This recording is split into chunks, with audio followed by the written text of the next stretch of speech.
The morning of the funeral was colder than I expected. It wasn't just the February air that seeped through the heavy black coat I wore. It was the chill of knowing I was walking into a day that would change everything. My husband, Richard, had always been the strong one, the one who carried the weight of our little family on his broad shoulders. Now he was gone, lowered into the earth, and all I felt was the unbearable emptiness that followed me like a shadow. I stood at the cemetery gates with a handkerchief in my gloved hands. The priest's voice carried gently over the rows of mourners, but I couldn't hear most of what he said. The words blurred into one another as if spoken from the other side of glass. All I could see was the dark wood of Richard's coffin, the polished finish reflecting the pale gray sky above. It was too final, too cruel. Beside me, my son Daniel stood stiffly, his arm looped around his wife, Michelle. He wore a suit that looked too sharp for a funeral, his hair neatly combed, his jaw set. I had expected to see tears, or at least some crack in his armor of control. But he kept his eyes forward, unreadable, like a stranger at someone else's service. I tried to take comfort in his presence, but instead I felt a strange distance between us. My daughter Claire was different. She clung to me with trembling hands, her cheeks streaked with tears. Claire had always been the tender one like me. Daniel, on the other hand, had grown up with his father's discipline. Strong, ambitious, and unbending. Richard used to say, half proud and half concerned, "That boy's going to be a man who doesn't let life push him around." At the time I thought it was a good thing. Now as I watched Daniel's expressionless face, I wasn't so sure. The priest's final words brought us to the moment I dreaded most. The coffin was lowered. I leaned on Claire as my knees threatened to buckle. My chest ached, my throat burned, but no sound came out. Only silence. That silence stretched on even as people began to leave flowers and say their quiet goodbyes. Daniel didn't cry.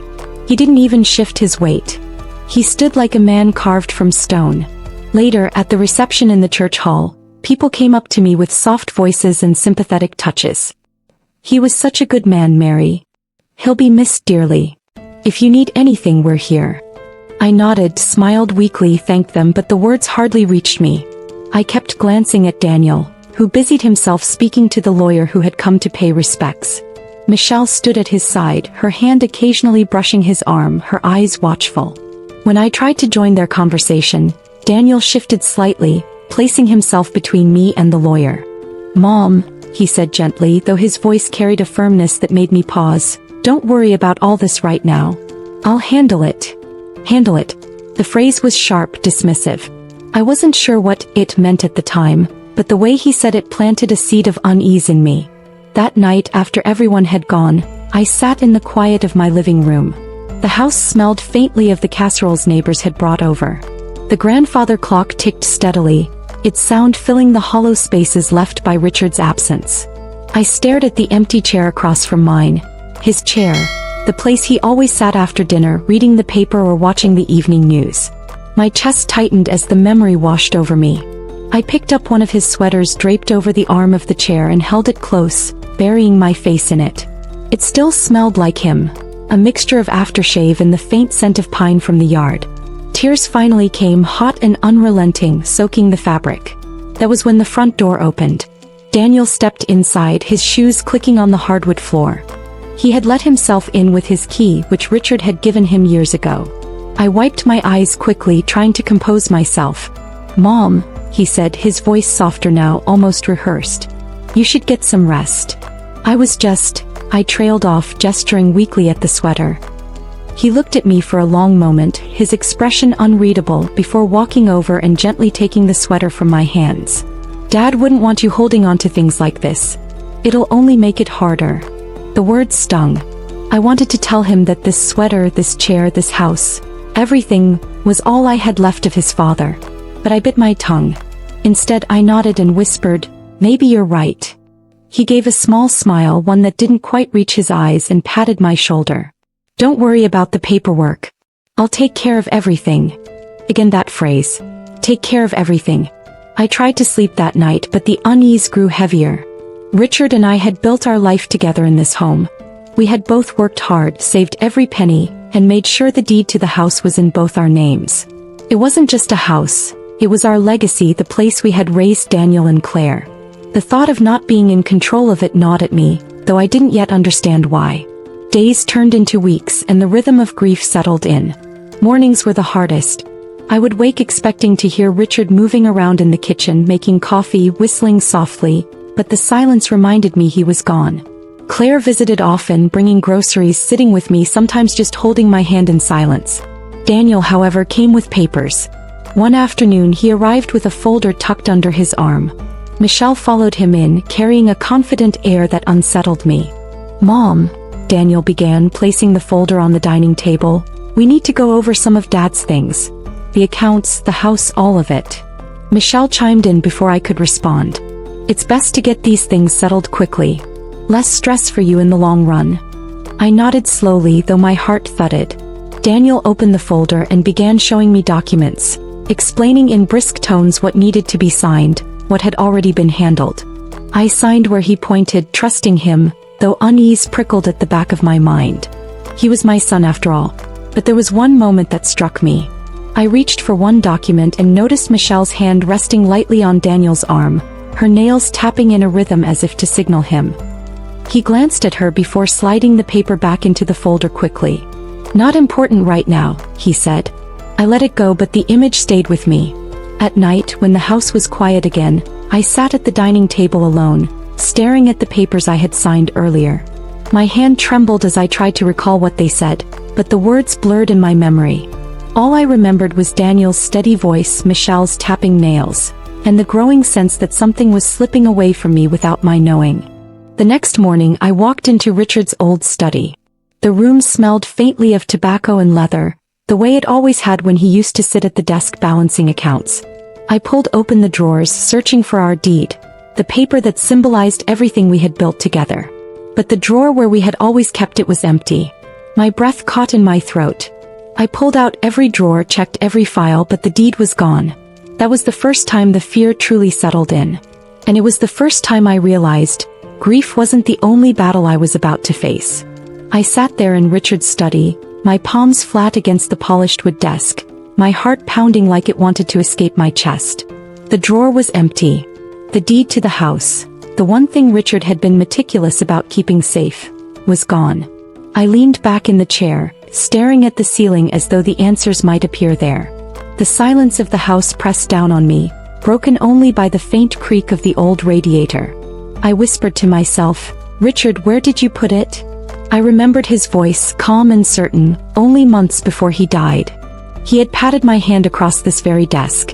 "Mary," he had said, "everything is in order. If anything ever happens to me, you'll be taken care of. The house will always be yours." And now, just weeks after his death, I was staring at an empty drawer. I tried to shake the thought away. Maybe Daniel had moved the papers to keep them safe. Maybe Claire had taken them without telling me.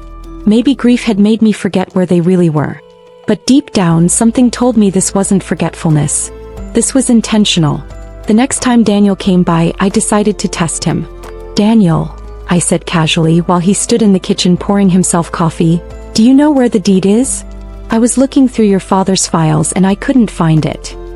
He froze for the briefest moment, his hand hovering over the sugar jar before replying smoothly, "Don't worry about the deed, Mom. Safe. I've got it handled." Handled. Again with that word. I forced a smile. "I just feel better if I saw it myself. You know how your father was, he always wanted us both to be sure."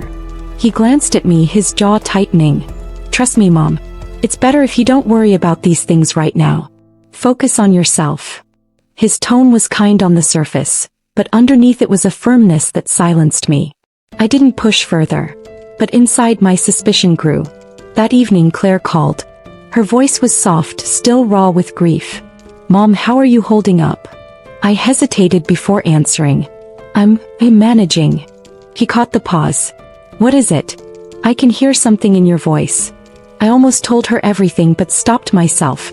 Claire was tender-hearted, always quick to react. If I told her my fears about Daniel, it would turn into a confrontation I wasn't ready for. I needed proof before I said anything aloud. Instead I said, "I just miss your father. The house feels so empty without him." She sighed. "I know, Mom. I miss him too. I'll come by tomorrow, okay? We'll go through some of Dad's things together." That night I couldn't sleep. I wandered the halls of the house, Every creak of the floorboards a reminder of years gone by. I found myself standing in front of Richard's chair again, staring at it like it held the answers. "Why, Richard?" I whispered. "Why would he take it?" The following morning, Claire arrived with pastries from the little bakery downtown. She always thought of the small things just like her father. We sat at the kitchen table eating in silence for a while, before she suggested we look through Richard's office together. We opened boxes, flipped through folders, checked drawers I had already searched. Nothing. The deed was nowhere to be found. Claire frowned, wiping dust from her hands. "That's strange. Dad always kept it in the top drawer, right?" I nodded slowly. "Always. And now it's gone." She looked at me, her brow furrowed. "Do you think Daniel?" I raised a hand quickly, cutting her off. "Don't. Not yet. I don't want to accuse anyone without knowing for sure." Her eyes softened. "Hey, Mom. But I don't like the way he's been acting either. He seems different." Different was putting it mildly. A week later, I received a letter in the mail addressed to Mary Collins. My hands trembled as I opened it. Inside was a notice from the county records office, confirming the recent transfer of property ownership. My heart dropped as I read the words. The deed had been changed, and my name was no longer on it. The house, my house, Richard's house, the place where we raised our children, was now solely under Daniel's name. I couldn't breathe. I clutched the edge of the kitchen counter, the letter slipping from my hands. It fluttered to the floor like a cruel reminder that everything I feared was true. When Claire arrived later that day, she found me sitting at the table, the letter in front of me. She picked it up, her eyes scanning the words, and then she gasped. "Mom, he did this. Without telling you." I nodded numbly, tears spilling down my cheeks. "He didn't just take the paper, Claire. He took the house. Our home." Claire's hands shook as she set the letter down. "This isn't right. He can't just do this." But he had.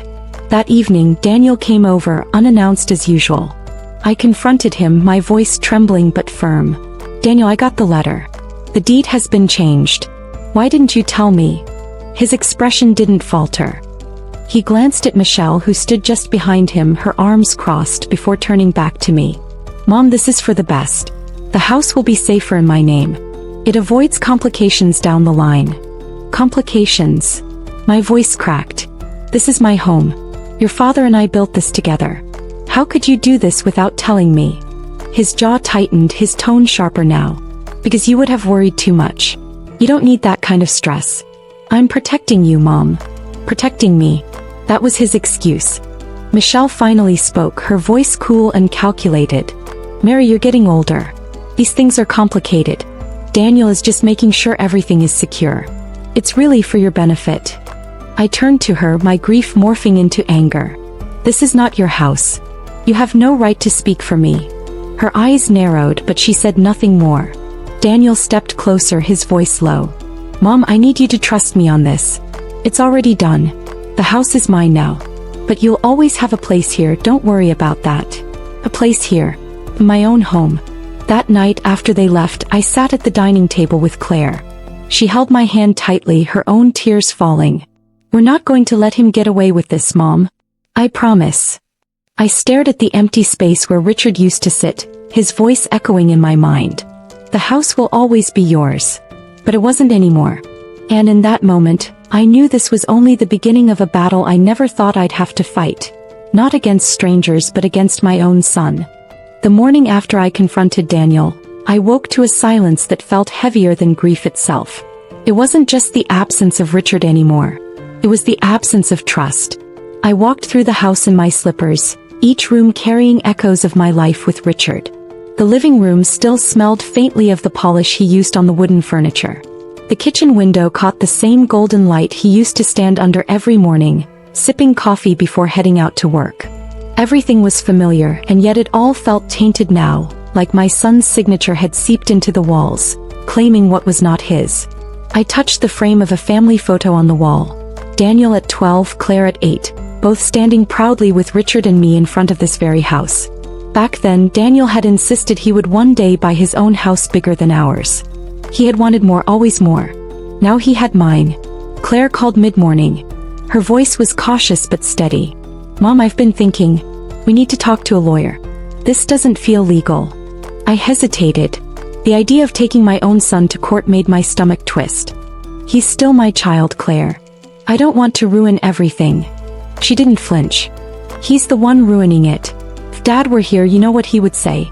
He'd want you to fight. Her words sat heavy in my chest. Richard had always said I was too soft, too willing to forgive. Mary, he'd remind me gently, kindness doesn't mean letting people walk over you. I thought being a mother was different. But now I wondered if my kindness had become blindness. Later that day, I decided to confront Daniel again, hoping against hope that maybe he would show some remorse. I drove to his house, a new, sprawling two-story in one of those shiny developments on the edge of town. Michelle answered the door, her smile practiced and thin. "Mary," she said smoothly, "what a surprise." I stepped inside before she could protest. Daniel was in the living room, papers spread across the coffee table. When he saw me, his face tightened, then smoothed back into control. "Mom, what are you doing here?" "I want the deed back," I said bluntly, my voice trembling but firm. "You had no right to take it from me." Michelle's eyebrows arched, but Daniel only leaned back, crossing his arms. "Mom, we've been over this. You're not listening. It's safer this way." "Safer for who?" I snapped. My voice echoed through the room. "For you and Michelle? Or for me, the woman who built that house with her husband brick by brick?" Daniel's face darkened. "You think I'm the enemy here, but I'm trying to protect our family's future." "By stealing from me?" I shot back. "You didn't even ask me. You didn't give me a chance to understand. You just decided for me like I don't matter." Michelle stepped forward then, her voice smooth as honey but sharp underneath. "Mary, you're emotional. Grief does that. Daniel is just making sure you don't lose the house if something happens. It's practical." I turned to her slowly, my anger steady now.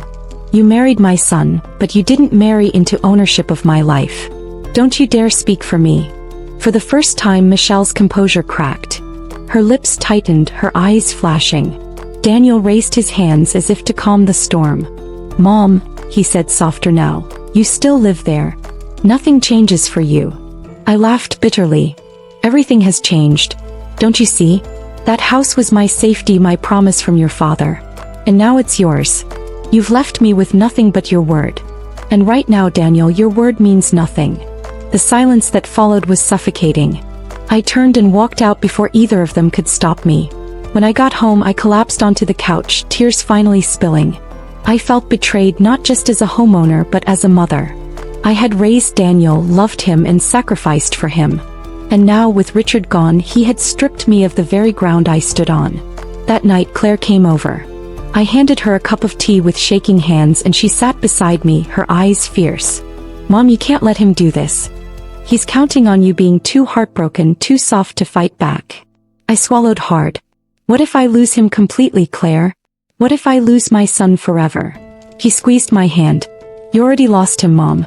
Not to death but to greed. And if you don't fight back, he'll take everything." The words cut deep because they were true. The following week, I made an appointment with a lawyer named Susan Whitaker, recommended by a neighbor. Susan was sharp, mid-40s, with eyes that seemed to see through everything. She listened as I explained, nodding occasionally, her pen scratching across the pad. When I finished, she leaned back. "Mary, this isn't right.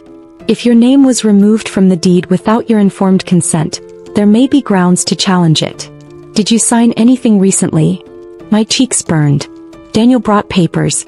I signed where he pointed. I didn't read everything. Susan frowned. "That's likely how he did it.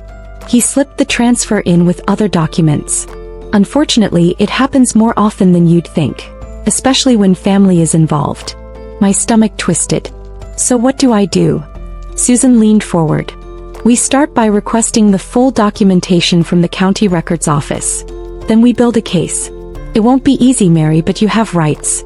And if you want to fight this, I'll fight with you." I left her office that day with a folder of instructions and a flicker of hope. For the first time since Richard's death, I felt like I had someone on my side besides Claire. But hope didn't erase the fear. That evening, Daniel showed up at my house again unannounced. He had a way of letting himself in, like the house was already his. He found me in the kitchen folding laundry. "Mom," he said, his voice clipped, "I heard you went to see a lawyer." I froze. Claire, she must have mentioned it. Or maybe Michelle had her own ways of finding out. Daniel's eyes narrowed. Why would you do that? Don't you trust me? I turned slowly, folding the towel in my hands with care. I trusted you, Daniel. And you used that trust to take what wasn't yours. His jaw tightened, his fists clenching at his sides. You don't understand how hard it is to keep things together. You don't see the pressure I'm under. Pressure. I whispered. Daniel, I'm your mother. I buried my husband 3 weeks ago. The only pressure I feel is the weight of betrayal from the son I thought I could lean on. For a moment I thought I saw a flicker of guilt in his eyes. But it vanished quickly, replaced by cold resolve. You're making a mistake, he said finally. And if you push this, you'll regret it. With that he left, the door slamming behind him. I sank into the kitchen chair, my whole body shaking. I stared at the door for a long time, Richard's words echoing in my mind. Kindness doesn't mean letting people walk over you. Daniel had already walked too far. And I knew then, as painful as it was, that Claire and Susan were right. I had to fight back. The next morning I stood at the kitchen sink, staring out at the garden Richard and I had tended for decades. The roses were just beginning to bloom, pale pink and soft as silk. Richard always said they were my flowers, delicate yet resilient. I wanted to believe I was still resilient, but inside I felt like one of those roses cut at the stem. The phone rang, pulling me back to the present. It was Susan, the lawyer. Mary, I've pulled the records, she said briskly. The deed was changed 3 weeks ago, just after Richard's funeral. Your signature is on the document, but it's buried among several pages of financial paperwork. It looks like Daniel slipped it in while you were grieving. I gripped the edge of the counter. My knees felt weak. So, it's legal? Susan paused. Not necessarily. If you weren't fully informed, if your consent wasn't given knowingly, there's an argument for fraud. But we'll need to gather more evidence. Fraud. The word burned in my ears. Fraud wasn't just a mistake. It was deliberate. After hanging up, I sat at the kitchen table, my hands trembling. Claire came by later and I told her everything Susan had found. Her face hardened. Mom, that's proof. He tricked you. This isn't just careless. This is calculated. Her words rang true. I could almost see Daniel, calm and composed, sliding the paper across the table, pointing to where I should sign, knowing I wouldn't notice in my fog of grief. My own son. That night I dreamed of Richard. He was standing in the garden, clipping roses, his hands steady as ever. He looked at me, his voice firm but kind. Mary, don't let him take everything we built. I woke in tears, but with a strange sense of clarity. The following week, Susan and I began filing the first steps of a claim. She explained the process carefully. There would be hearings, mediations, possibly a full trial.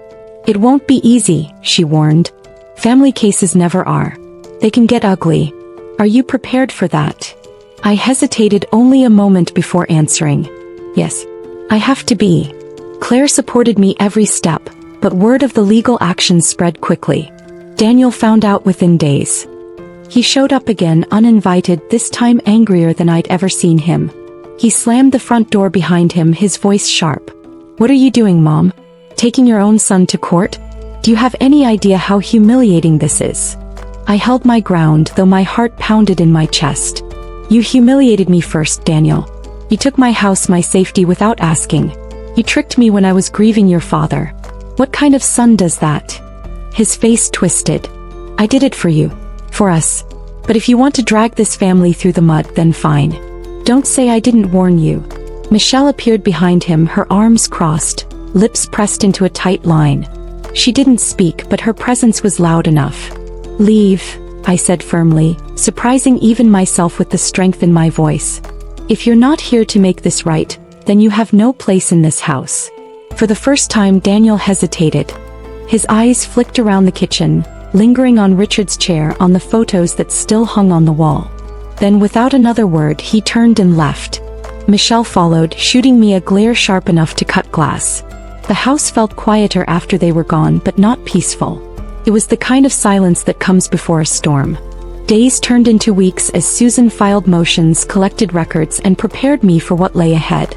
Each step felt like climbing a mountain barefoot, but I kept going. Richard's promise, Claire's faith, and the betrayal burning in my chest gave me strength. One evening, Claire and I sat in the living room going over papers. She looked at me, her eyes softening. Mom, I know this is hard, but I'm proud of you. You're stronger than you think. I squeezed her hand, tears stinging my eyes. I don't feel strong, Claire.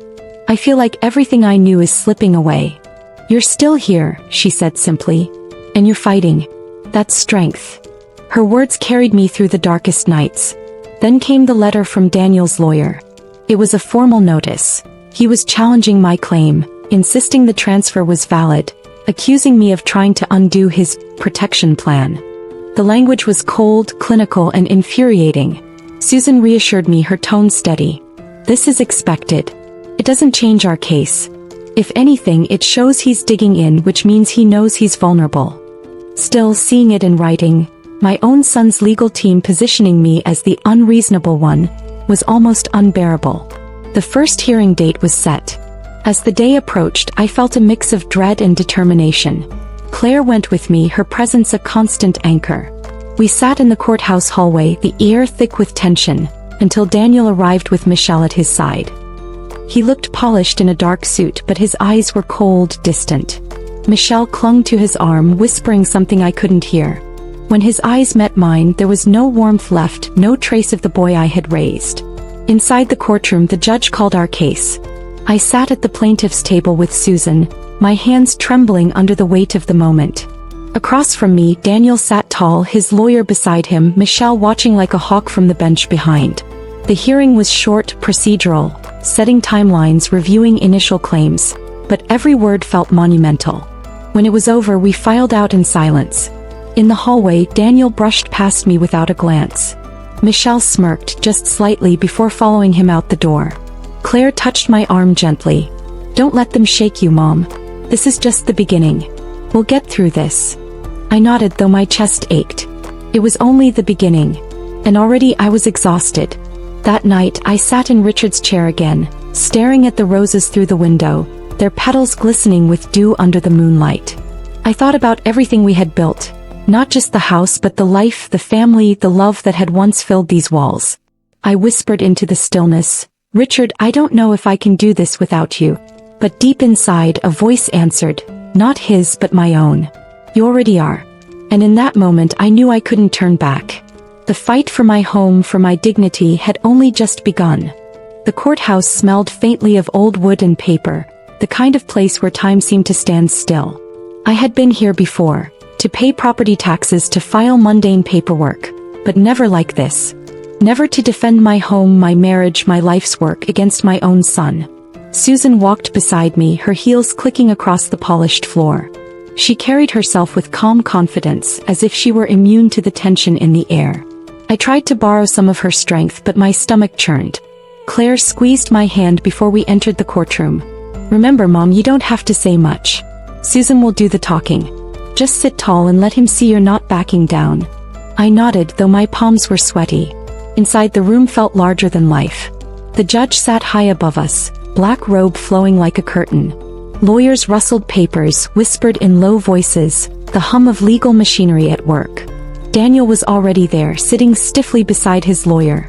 Michelle sat directly behind him, her posture perfect, her eyes fixed on me with something close to disdain. Our case was called. Susan rose, her voice clear and firm as she outlined our position. That I had been misled, that my consent had not been informed, that my son had taken advantage of my grief to secure control of the house. She spoke like every word was carved in stone. Daniel's lawyer responded smoothly, painting a very different picture. According to him, Daniel had stepped in out of love, to protect me from financial mismanagement. My client, the lawyer said with a sympathetic glance toward Daniel, acted as any responsible son would, ensuring his widowed mother's assets were preserved in a time of vulnerability. I nearly choked. Vulnerability, yes. Preservation, no. It was theft, plain and simple. The judge listened without expression, nodding occasionally. He set a date for further hearings, but before adjourning he turned to both sides. I strongly recommend mediation before this escalates into a trial. Family disputes of this nature can be corrosive. Try to resolve it outside of court if possible. Mediation. The word felt like both a lifeline and a trap. Afterward, in the hallway, Daniel finally spoke to me. His voice was low, his jaw clenched. Mom, this doesn't have to go this far. Stop now and I'll make sure you can stay in the house as long as you live. It was meant to sound generous, but it landed like a slap. As long as I live? I echoed, my voice sharp. That house was mine long before you touched a pen. You think I want permission from my own son to sleep under my own roof? Michelle tugged his arm, whispering something hurriedly. He looked at me, his eyes flat. You'll regret this, Mom. They walked away, their footsteps echoing down the hall. Susan touched my shoulder. Don't let him rattle you. He's bluffing, trying to scare you into backing down. That's a good sign. It means he knows we have a case. But I couldn't shake the sting of his words. You'll regret this. Mediation was scheduled for the following week at a neutral office downtown. The room was sterile, with a long oval table and a bowl of mints in the center, as if candy could sweeten betrayal. The mediator was a calm man with graying hair, his voice gentle but firm. Mrs. Caldwell, he began, addressing me, this process is about finding common ground. Can you tell us in your own words what outcome you'd like? I swallowed, my throat dry. I want my house back. My husband and I built it together. It's the last piece of him I have. I never agreed to give it away. The mediator nodded, then turned to Daniel. And you, sir? Daniel leaned back in his chair, his expression smooth. I only want what's best for her. She's grieving and grief clouds judgment. I secured the deed to make sure the house wasn't lost, that bills were paid, that she wasn't taken advantage of. I leaned forward, my voice breaking. Taken advantage of? Daniel, the only one who took advantage of me was you. Michelle placed a hand on his arm as if to steady him. She didn't look at me. The mediator tried to calm the tension, asking if there was room for compromise. Daniel offered to set up a trust with him as trustee, guaranteeing I could live in the house for life. Sounded neat, tidy, almost generous. But I saw it for what it was, a cage. I don't want to live in my house at your mercy, I said firmly. I want it back. Fully. No conditions. The mediator sighed. Then it seems we may not have common ground. The session ended in stalemate. As I walked out, I felt drained but also strangely resolute. There was no middle ground here. Either I reclaimed my house or I lost everything. That night, Claire and I sat at the kitchen table, papers spread out between us. She looked at me with concern. Mom, are you ready for this? A full trial could get messy. They'll dig into finances, into family history. Daniel won't hold back. I stared at the papers, the legal jargon blurring in front of me. Then I looked at her. I've already lost Richard. I can't lose the home we built too. If I don't fight, Claire, what do I have left? Her eyes filled with tears, but she nodded. Then we fight. Over the next few weeks, the case gathered momentum. Susan worked tirelessly, combing through documents, building our argument. She explained every step carefully, making sure I understood. She wasn't just my lawyer, she was my shield. But outside the legal world, the battle seeped into daily life. Neighbors whispered, friends avoided the subject. Some sympathized, but others muttered that family matters should stay private. It was humiliating to have my personal heartbreak exposed. One Sunday after church, a woman I'd known for years pulled me aside. Mary, she said quietly, is it true you're suing your son? I swallowed hard. I'm protecting myself. Protecting my home. Her eyes flickered with something, pity, maybe judgment, before she patted my hand. I'll pray for you. Her words stung not because of the prayer but because of the doubt behind it. At night I lay awake, memories of Daniel as a boy flooding back. His laughter, his stubbornness, his wide-eyed pride when he brought me a crayon drawing of our house. How had that little boy become this man who could strip me of everything? One evening as I sat by the window, I heard a knock on the door. It was late, the sky dark. My heart raced as I opened it to find Daniel standing there, alone. He looked different this time, tired, almost haunted. He stepped inside without waiting for an invitation. Mom, he began, his voice low. Why are you doing this? Why can't you just trust me? I stared at him, my heart aching. Because you broke that trust, Daniel. You didn't ask. You didn't explain. You took advantage of my grief. That's not love. That's betrayal. For a moment, his eyes softened as if he wanted to say something more. But then Michelle's voice called from the car outside. He stiffened, his jaw tightening. Think about what you're doing, he said before walking out into the night. I stood at the doorway, the cool air brushing my face, and wondered if the cracks I'd seen in him were real, or just another trick of the light. The morning of the next hearing dawned gray and heavy, rain streaking down the kitchen windows like tears. I sat at the table with a cup of coffee that had long gone cold, staring at the steamless surface, lost in thought. Claire moved quietly around me, gathering papers, keeping herself busy. "Mom," she said gently, sliding a folder toward me, "Susan needs you to review this before we head to court." I opened the folder, though the words blurred in front of me. It all felt endless, page after page of arguments, documents, and affidavits. All the proof of my son's betrayal reduced to ink on paper. At the courthouse, Daniel looked sharper than ever, as though this were a performance he was rehearsing for. Michelle sat behind him again, her eyes trained on me like she was watching a movie she already knew the ending to. The hearing was longer this time, each lawyer taking turns to press their points. Susan presented evidence of my state of grief when the documents were signed, affidavits from neighbors and friends who confirmed I had been in shock, unable to make clear decisions. She spoke of Richard's death, of the timing, of Daniel's opportunistic moves. Daniel's lawyer countered with a smile that never touched his eyes.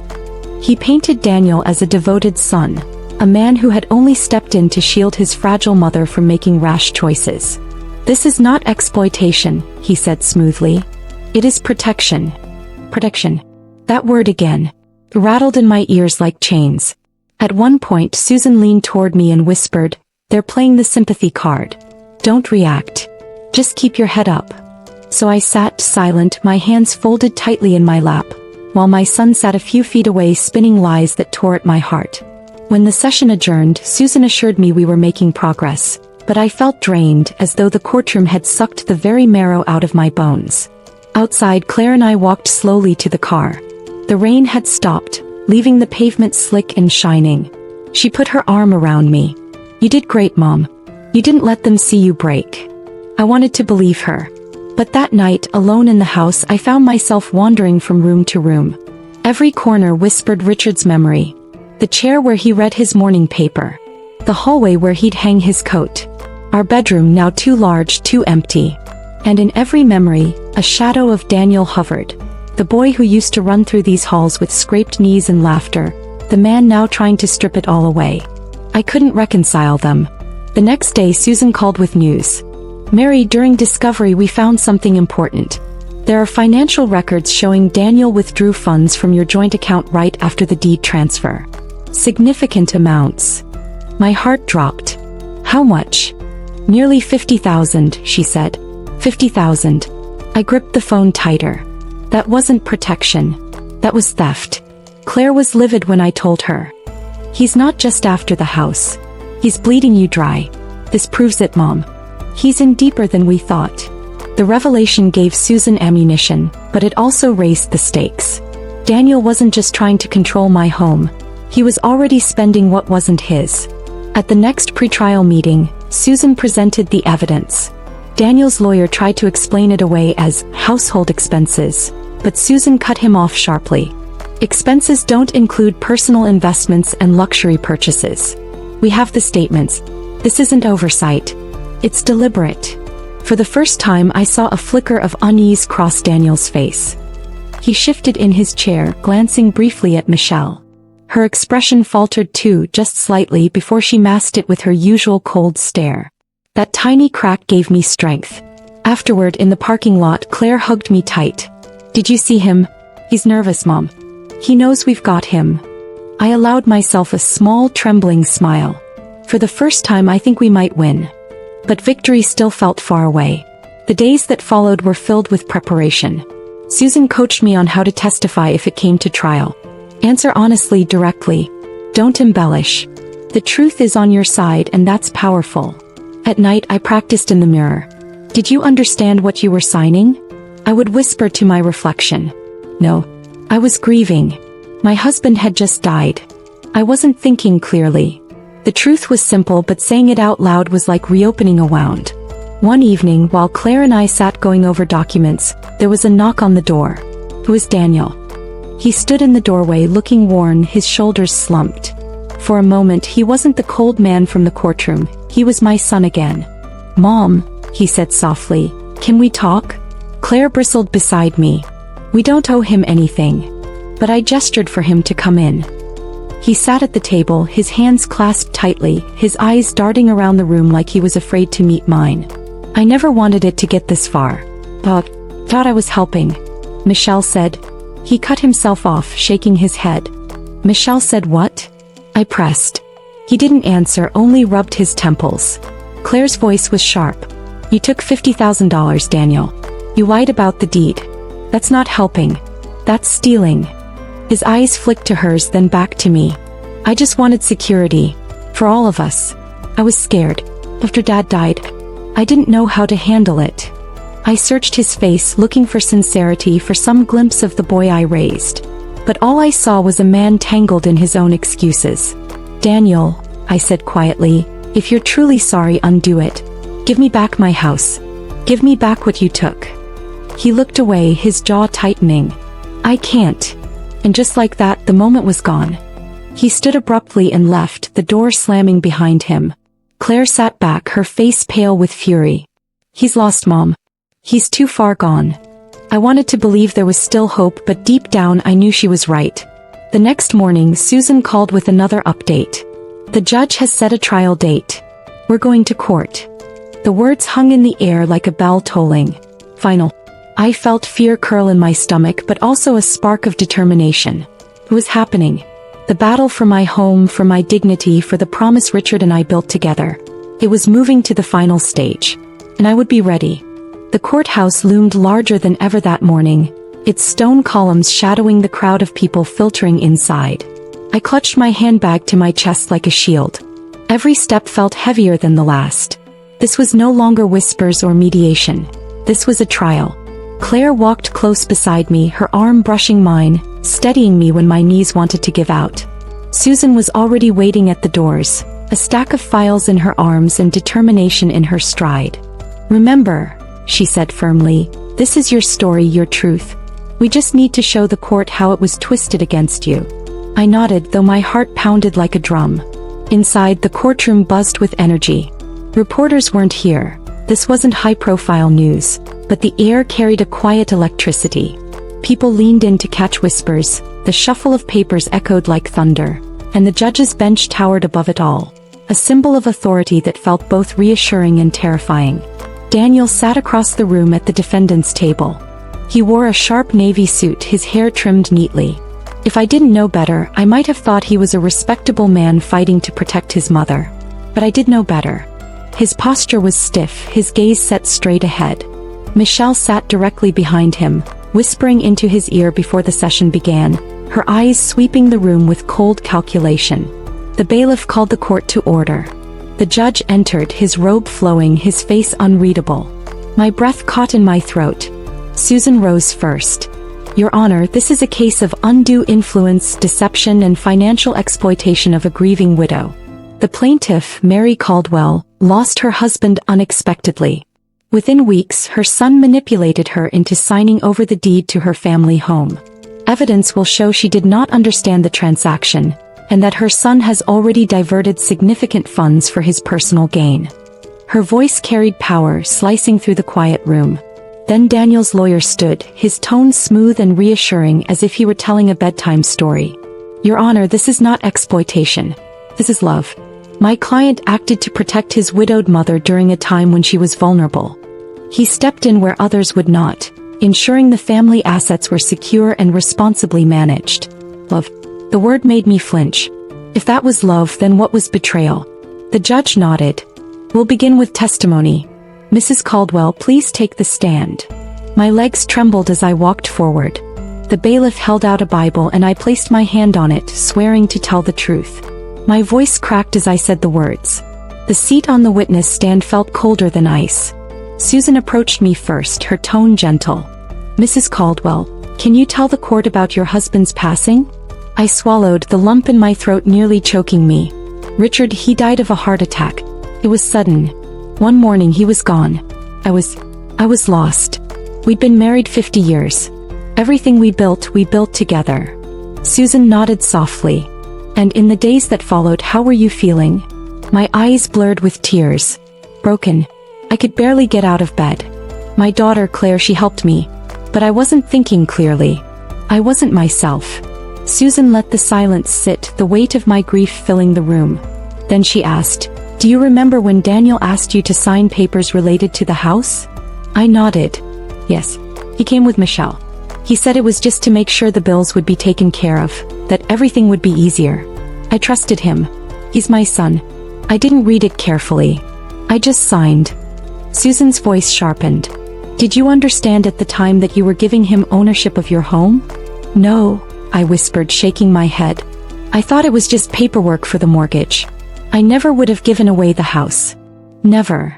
A murmur rippled through the courtroom. Susan held up documents. "Your Honor, this is the deed transfer, signed only weeks after Mr. Caldwell's death. At the same time, we have bank statements showing Daniel withdrew $50,000 from his mother's account." The judge's eyes flicked to Daniel briefly. His lawyer shifted in his seat. Then it was their turn. Daniel's lawyer rose, buttoning his suit jacket with smooth precision. "Mrs. Caldwell, I'm sorry for your loss. But would you agree that grief can sometimes cause confusion?" "Yes," I admitted cautiously. "And would you also agree that your son was stepping in to help you handle affairs during that confusion?" "I thought he was helping," I said, my voice shaking. "But he wasn't. He was taking." The lawyer tilted his head as if speaking to a child. "Mrs. Caldwell, do you recall signing the documents?" "Yes." "No one forced your hand, correct?" My throat tightened. "No. But I didn't understand." He cut me off smoothly. "Thank you. No further questions." I felt the weight of his smirk as I stepped down, my legs weak. Claire caught my hand as I returned to my seat. "You did perfect, Mom," she whispered. But my heart still hammered, wondering if the judge believed me. Next, Susan called Claire to the stand. Claire's testimony was fire compared to my trembling. She spoke clearly, firmly about my state of grief after Richard's death, about how Daniel had swooped in with papers while I was barely eating or sleeping. She described how I had broken down crying, telling her later I didn't even know what I'd signed.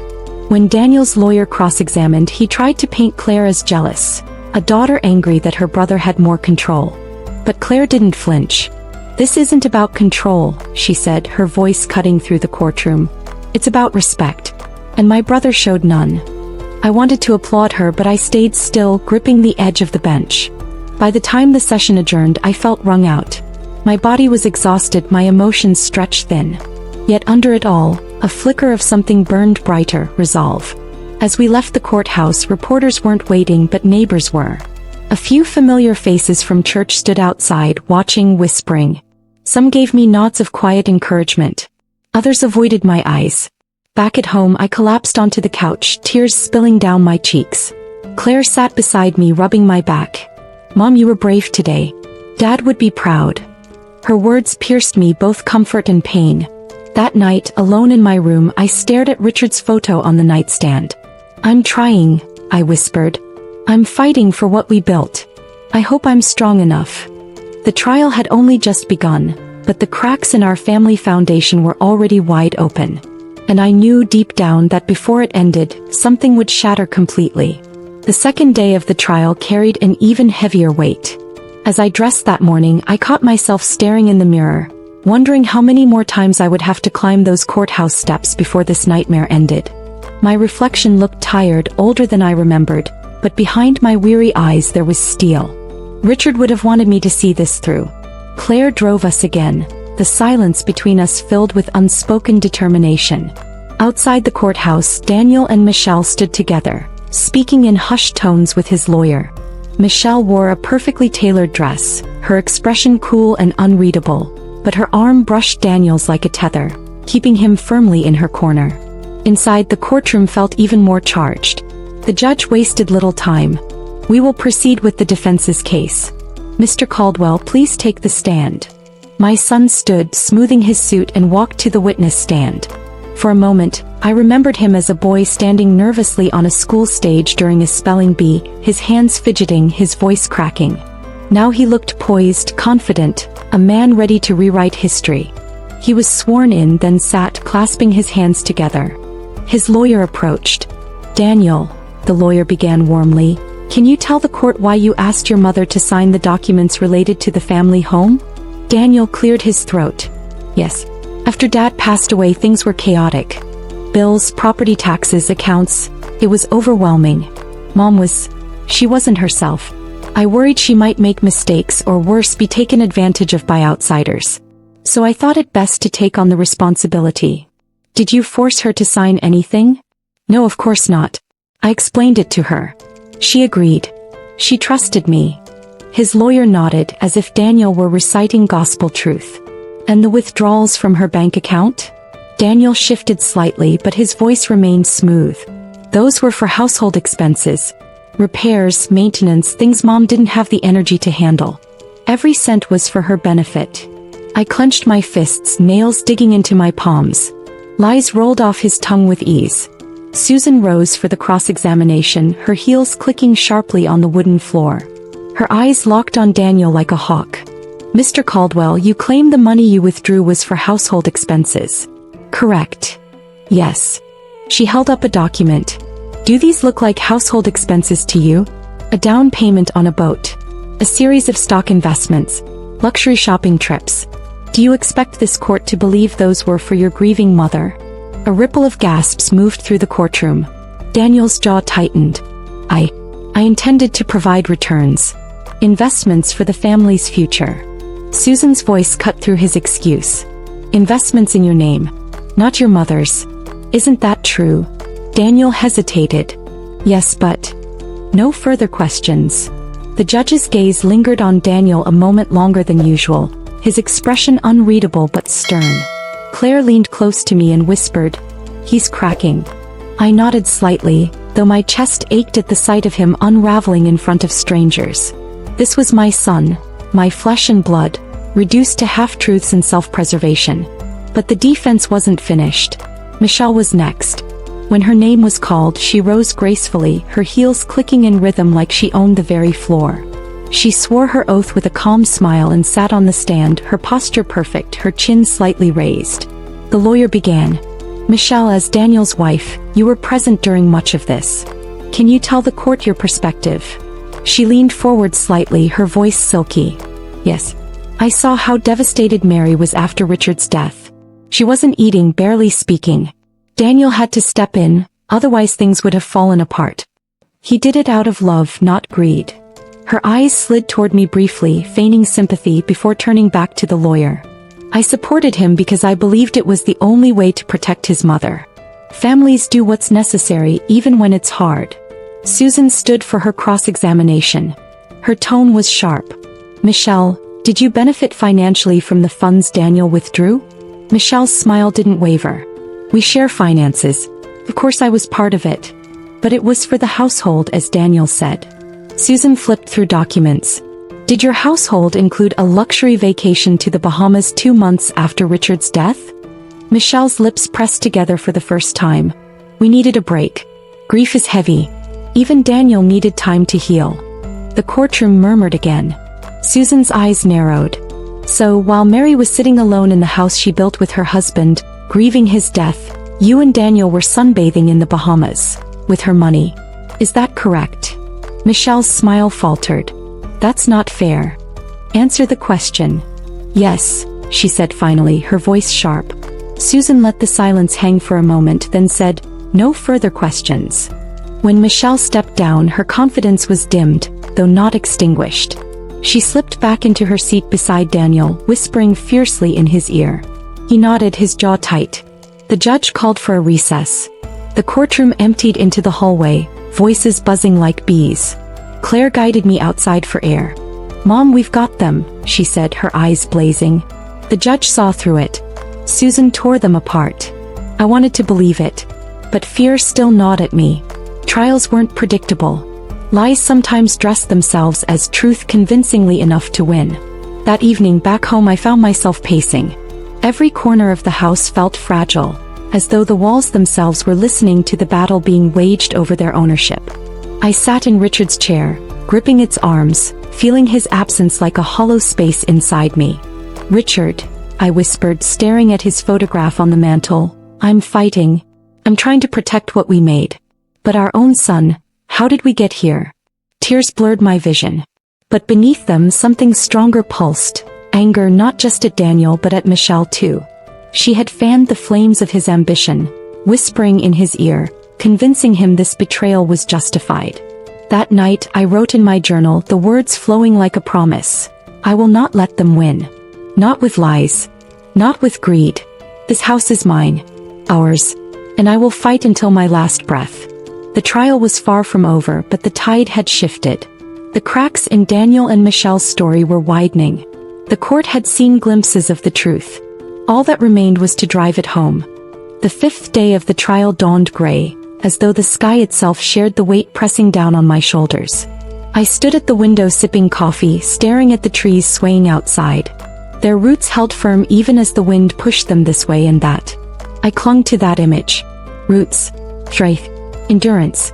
Claire touched my arm. Mom, it's another day. We're not giving up. I nodded, though my body sagged with exhaustion. I wasn't young anymore. The long days in court, the endless tension, the sleepless nights, they were taking their toll.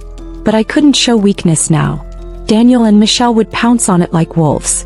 By the time we reached the courthouse, the hallways felt familiar, like a stage where the same play was being performed again and again. The cast was the same. Daniel in his polished suit, Michelle perched like a queen beside him, their lawyer confident and smug. And then us, me, Claire and Susan, carrying hope like armor, determined not to let the weight crush us. The judge entered promptly. His gavel struck the sound block, commanding silence. We will proceed with further witness testimony. Miss Thompson, you may call your next witness. Susan rose, her eyes sharp. Your Honor, the plaintiff calls Mrs. Margaret Ellis. At the mention of her name, an elderly woman shuffled forward. Margaret had been my neighbor for over 30 years, a kind soul with sharp eyes that missed nothing. She adjusted her glasses nervously as she took the oath. Susan approached gently. Mrs. Ellis, could you tell the court what you observed in the weeks following Mr. Caldwell's passing? Margaret cleared her throat. Mary was devastated. I'd stop by with casseroles, try to check on her. She was barely eating, sometimes still in her nightgown by afternoon. She wasn't herself. Susan nodded. Did you ever witness Daniel visiting during that time? Yes, Margaret said firmly. He came often, always with papers. I thought he was helping, but one time I heard raised voices. Mary sounded confused, upset. She kept saying, I don't understand. My stomach twisted as Margaret's words echoed across the room. Susan leaned in. Did you ever see Mary read the documents before signing them? Margaret shook her head. No. Daniel just pointed where to sign. He trusted him. We all did. He was her son. The courtroom buzzed with murmurs. Daniel's lawyer stood. Mrs. Ellis, with all due respect, you're not a lawyer, correct? Of course not. And you weren't privy to the exact nature of these documents, were you? No, but... Thank you. No further questions. Margaret frowned as she left the stand, her lips pressed into a thin line. But I reached out and squeezed her hand as she passed, whispering, Thank you. The next witness took me by surprise.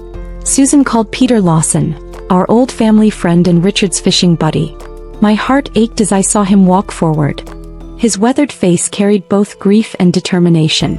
Mr. Lawson, Susan began, did you ever speak to Richard about his wishes for the house? Peter nodded. Plenty of times. Richard was clear. He wanted Mary to have security for the rest of her life.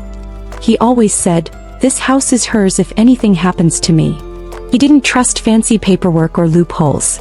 He trusted family. Susan's voice carried. So in your understanding, Richard's intent was for Mary to remain in the home. Forever. That's right. Daniel's lawyer objected. Speculation. The judge allowed it. Overruled. The witness may answer as to his understanding. Peter's testimony felt like Richard's voice echoing back through time. Tears filled my eyes as he stepped down, giving me a small nod of encouragement. But the defense wasn't done. They called their own witnesses, Michelle's cousin, a financial advisor, who claimed Daniel was acting prudently, consolidating assets for efficiency. He used words like fiduciary responsibility and long-term planning, spinning webs of logic that sounded reasonable if you didn't know the rotten truth behind them. Susan's cross-examination cut through the jargon like a knife. Efficiency? Is that what you call funneling money into a personal boat purchase? Long-term planning? A trip to the Bahamas with someone else's grief money? The cousins stammered, deflecting, but the damage was done. The jury, small-town folks with sharp eyes and practical minds, leaned in, whispering to one another. During a recess, I stepped outside for fresh air, leaning against the cool stone wall of the courthouse. My legs trembled, but Claire steadied me. "Mom, we're turning the tide," she whispered. "The jury's listening." I wanted to believe her. And for a moment, as I looked at the pale sky, I felt it too. Hope. Back inside, the day ended with an unexpected blow. The defense announced they would be calling Daniel again, this time to clarify his intentions. My chest tightened. He was going to try to twist the narrative, to paint himself not as a thief but as a savior. As court adjourned, I caught sight of him across the aisle. For a fleeting second, his eyes met mine. I searched for the boy I once knew, the child who held my hand at the zoo, who hugged me after nightmares, who whispered secrets about girls he liked. But that boy was gone. All I saw now was distance, pride, and a determination that chilled me to the bone. That night, I lay awake in bed, Richard's photo by my side. "Tomorrow they'll hear him again," I whispered. "But I won't break Richard. I'll tell the truth until it's all they can hear." The battle wasn't just about deeds and money anymore. It was about the very soul of our family and whether love in its purest form could survive betrayal. The next morning, the courtroom buzzed with a nervous anticipation. Everyone knew the defense planned to put Daniel back on the stand. The weight of that knowledge pressed on me like a stone. I gripped my handbag tightly as I sat down beside Claire and Susan, my breath shallow, my palms damp. The judge wasted no time. "Mr. Caldwell, please return to the stand." Daniel walked up slowly, his expression carefully composed. He adjusted his tie, glanced briefly at Michelle, and then faced the courtroom. His lawyer gave him a reassuring nod before beginning. "Daniel, yesterday there were some questions about your intentions regarding your mother's property. Can you explain again in your own words why you felt it necessary to act as you did?" Daniel leaned forward slightly, his voice steady. "My father's death was a shock to all of us. Mom was grieving, and I worried she couldn't handle the stress of managing the property and finances. I stepped in to make sure everything was taken care of. Maybe I wasn't perfect in how I handled things, but I did it to protect her, not to hurt her." He spoke with the tone of a dutiful son, calm and measured, and for a moment I felt the jury sway. His voice carried sincerity, the kind of sincerity only a son could wield like a weapon against his own mother. His lawyer smiled. "Thank you, Daniel. Now, did you ever intend to permanently remove your mother from the family home?" "Of course not," Daniel said quickly. "I only wanted to make sure it was safe, secure, and properly managed. I thought she'd understand in time." Susan stood for her cross-examination.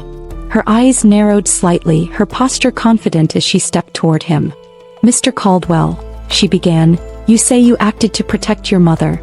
Yet, according to these documents, you filed to have the deed solely in your name within weeks of your father's passing.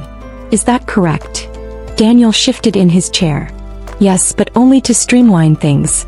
It wasn't meant to exclude her." Susan raised an eyebrow. "Streamline? By removing her entirely from ownership? By signing paperwork she didn't understand?" "I explained it," Daniel insisted. She agreed. Susan paused, then held up another document. "Let's talk about timing. On March 10th you filed the deed transfer. On March 12th you made a down payment on a new boat. On March 14th you booked a trip to the Bahamas.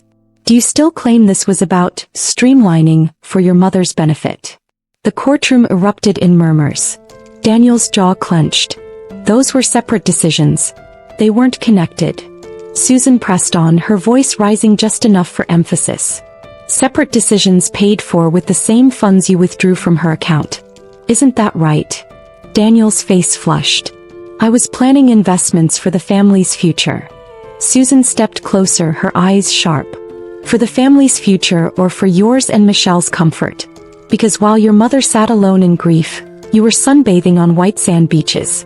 Tell me, Mr. Caldwell, when you ordered champagne at the resort, did you raise your glass to your father's memory, or to your mother's bank account?" Gasps filled the room. Daniel's composure cracked.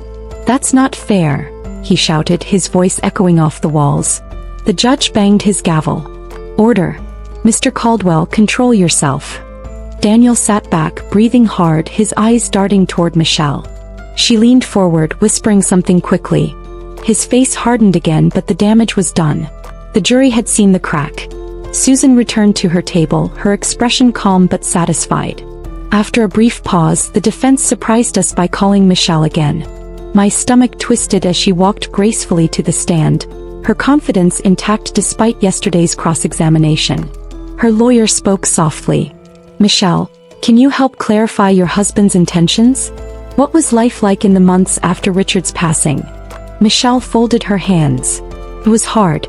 We all grieved. Daniel was under immense pressure. Balancing work, supporting me, helping his mother. He never wanted to take anything away from her. He only wanted to help." Her lawyer nodded. "And the purchases made, the boat, the trip, what was their purpose?" She smiled faintly. "Stress relief. We thought it would help us heal so we could be stronger for Mary. Grief is heavy. Sometimes you need escape." Susan rose slowly, her gaze fixed on Michelle. "Mrs. Caldwell, did you ever once invite Mary, the grieving widow who had just lost her husband, to join you on this healing trip to the Bahamas?" Michelle hesitated. "No, she wouldn't have wanted to come." "Did you ask her?" Michelle shifted uncomfortably. "No." Susan's voice cut sharper. "Because it wasn't about her healing, was it? It was about yours. It was about luxury, comfort, and indulgence, all funded by money that wasn't yours." Michelle tried to hold her composure, but her lips trembled slightly. "That's not true. We deserved a break." Susan let the silence hang heavy before saying, "No further questions." Michelle returned to her seat, her confidence chipped, her cheeks flushed. She leaned into Daniel, whispering furiously, but his eyes were fixed on the floor. The judge announced a recess. As we stepped into the hallway, I felt Claire's arms steady me. "Mom, they're unraveling. Piece by piece." I wanted to believe it. Yet deep inside, a hollow ache persisted. This wasn't just about evidence. This was about my son, the boy I once cradled in my arms, the boy who had become a stranger across the aisle. Back home that evening, the house felt lonelier than ever. I sat in Richard's chair, the cushions worn in all the familiar places, and let the silence wrap around me. The trial had exposed so much, Daniel's lies, Michelle's greed, but it had also exposed something deeper, something raw. My own reflection stared back from the darkened window, and I whispered, "How did we get here, Richard? How did the boy we raised become this man?" No answer came. Only the creak of the house settling around me, the very house that had become the battleground for my family's soul. But beneath the ache, a flicker of determination remained. The truth was clawing its way to the surface. Daniel and Michelle couldn't hide forever. The cracks in their foundation were widening, and soon it would all come crashing down. The courthouse air felt different that morning. Heavier, as though everyone sensed something was coming. Even the bailiff, usually stoic, had a faint tension in his posture as he called us back to order.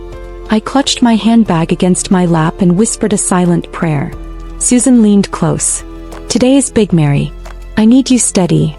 I nodded, though my stomach was in knots. I could feel Claire's hand squeeze mine, grounding me in the storm. The judge's gavel came down. "Court is back in session. Miss Thompson, you may call your next witness." Susan rose. "Your Honor, the plaintiff calls Detective Laura Perez." The name rippled through the courtroom. A detective. This was no longer just about paperwork and family arguments. This was about criminal investigation. Detective Perez stepped forward, tall, calm, with a presence that commanded respect. She wore a simple navy suit, her badge gleaming faintly at her hip. After taking the oath, she looked straight at the jury. Susan began. "Detective Perez, can you explain to the court why you became involved in this case?" "Yes," Perez said firmly. "A report was filed regarding possible financial exploitation of an elderly widow. My department opened an inquiry to review the circumstances surrounding the property deed transfer and subsequent financial activity." My breath caught. Financial exploitation. Hearing the words aloud was like a punch to the chest. That was what they thought of me, a target, a victim. Susan continued. "And what did your investigation uncover?" Perez opened a folder and began laying out documents. "We reviewed bank statements, credit card activity, and large financial transfers from the months following Mr. Caldwell's death. Several red flags appeared. Significant withdrawals were made from joint accounts, totaling over $120,000, without Mrs. Caldwell's consent. Gasps echoed through the room. I felt my head spin. 120,000. I hadn't known the number. Perez pressed on. Additionally, we traced payments linked directly to luxury expenses, including the down payment on a 32-foot boat and multiple charges from a high-end resort in the Bahamas. Susan's voice sharpened. Detective, are you saying these funds were taken without Mrs. Caldwell's knowledge? Yes. In fact, Mrs. Caldwell's signatures on several authorization forms appear inconsistent with her usual handwriting. The jury leaned in, their faces tense. Susan nodded. Detective, I'd like to submit Exhibit C. She handed over a stack of enlarged signature comparisons. My own name written carefully on past documents, and the slanted, awkward scrawls on the new ones Daniel had pushed in front of me when I was dazed with grief. Perez pointed. In my professional opinion, these later signatures were either forged or signed under duress. The defense jumped to its feet. Objection. Speculation. The judge leaned forward. Detective Perez is testifying as an expert witness. Overruled. The gavel's crack sent shivers through me. Perez continued, unshaken. We also discovered that Michelle Caldwell was added as a joint user on one of the accounts shortly after these transfers. That's highly unusual, given that she was not a spouse or dependent. All eyes shifted to Michelle. She sat rigid, her lips tight, her hands clenched in her lap. For once, her polished composure was slipping. Susan pressed. Detective, in your professional opinion, do these findings suggest intentional financial exploitation? Yes, Perez answered without hesitation.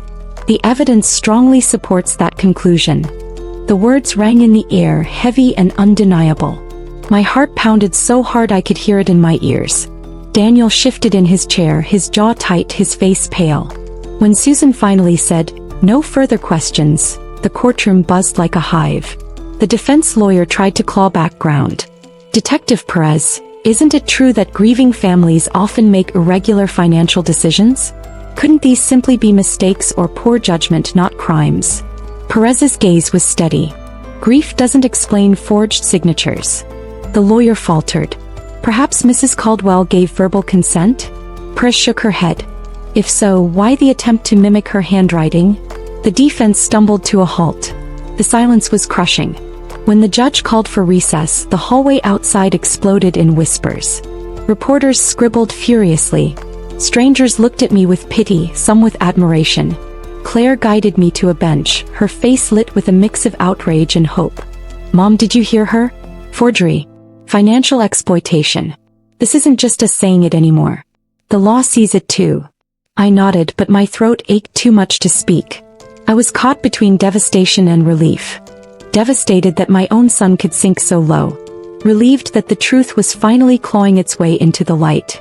Back in the courtroom, the defense tried one last card. They called Daniel to the stand again, this time to address the detective's claims directly. He walked slowly, his usual confidence dimmed. He looked at the jury with a practiced sadness. I never meant to hurt my mother. Yes, maybe I made mistakes. Maybe I rushed things. But I wasn't trying to steal. I just thought I was doing what needed to be done. Susan's cross-examination was merciless. Mr. Caldwell, if you weren't trying to steal, why forge her signature? Daniel flinched. I didn't forge anything. Then how do you explain the inconsistencies? Mom's handwriting changes when she's upset, he said quickly. I shook my head, tears stinging my eyes. That's a lie, I whispered, though only Claire heard me. Susan leaned in. Daniel, you booked a luxury resort trip days after your father's funeral. You signed away your mother's security while she was still in shock. You drained her accounts for your own gain. Tell me, what part of that looks like love? Daniel's face hardened. I did what I thought was best. I won't apologize for that. The silence that followed was louder than any shout. The jury's expressions told me everything. They didn't believe him. Not anymore. The judge finally called it. We'll adjourn until tomorrow.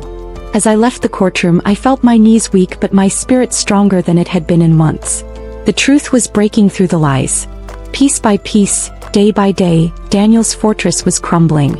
And though my heart ached like it had never ached before, I knew something deep in my bones. Richard's house, our house, would not be stolen quietly. Not by anyone, not even our own son. The next day I walked into the courthouse with my head high, though my chest felt heavy. The whispers that followed me down the aisle were no longer pitying alone. There was outrage in them, support in them.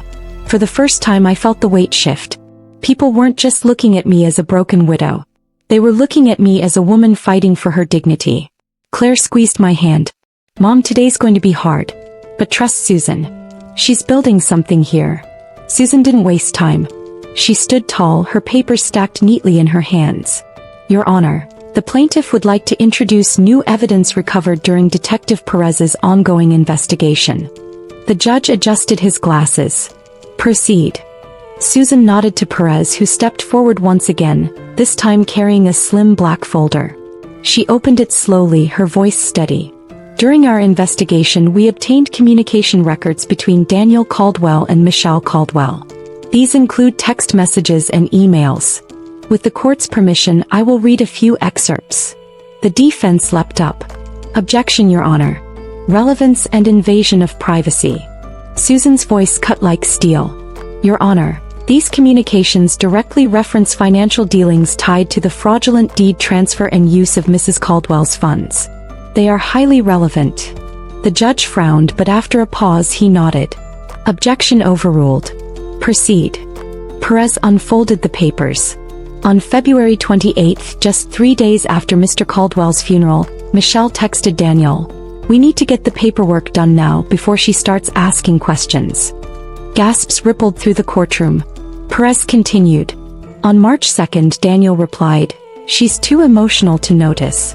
Let's get it signed this week." I felt the air punch out of my lungs. Claire clutched my arm, her face pale with fury. Perez kept reading. On March 12th, Michelle wrote, "The house will finally be ours. No more waiting." The words seared into me. Ours. Not his. Not mine. There's... Michelle sat rigid, her lips tight, her face drained of color.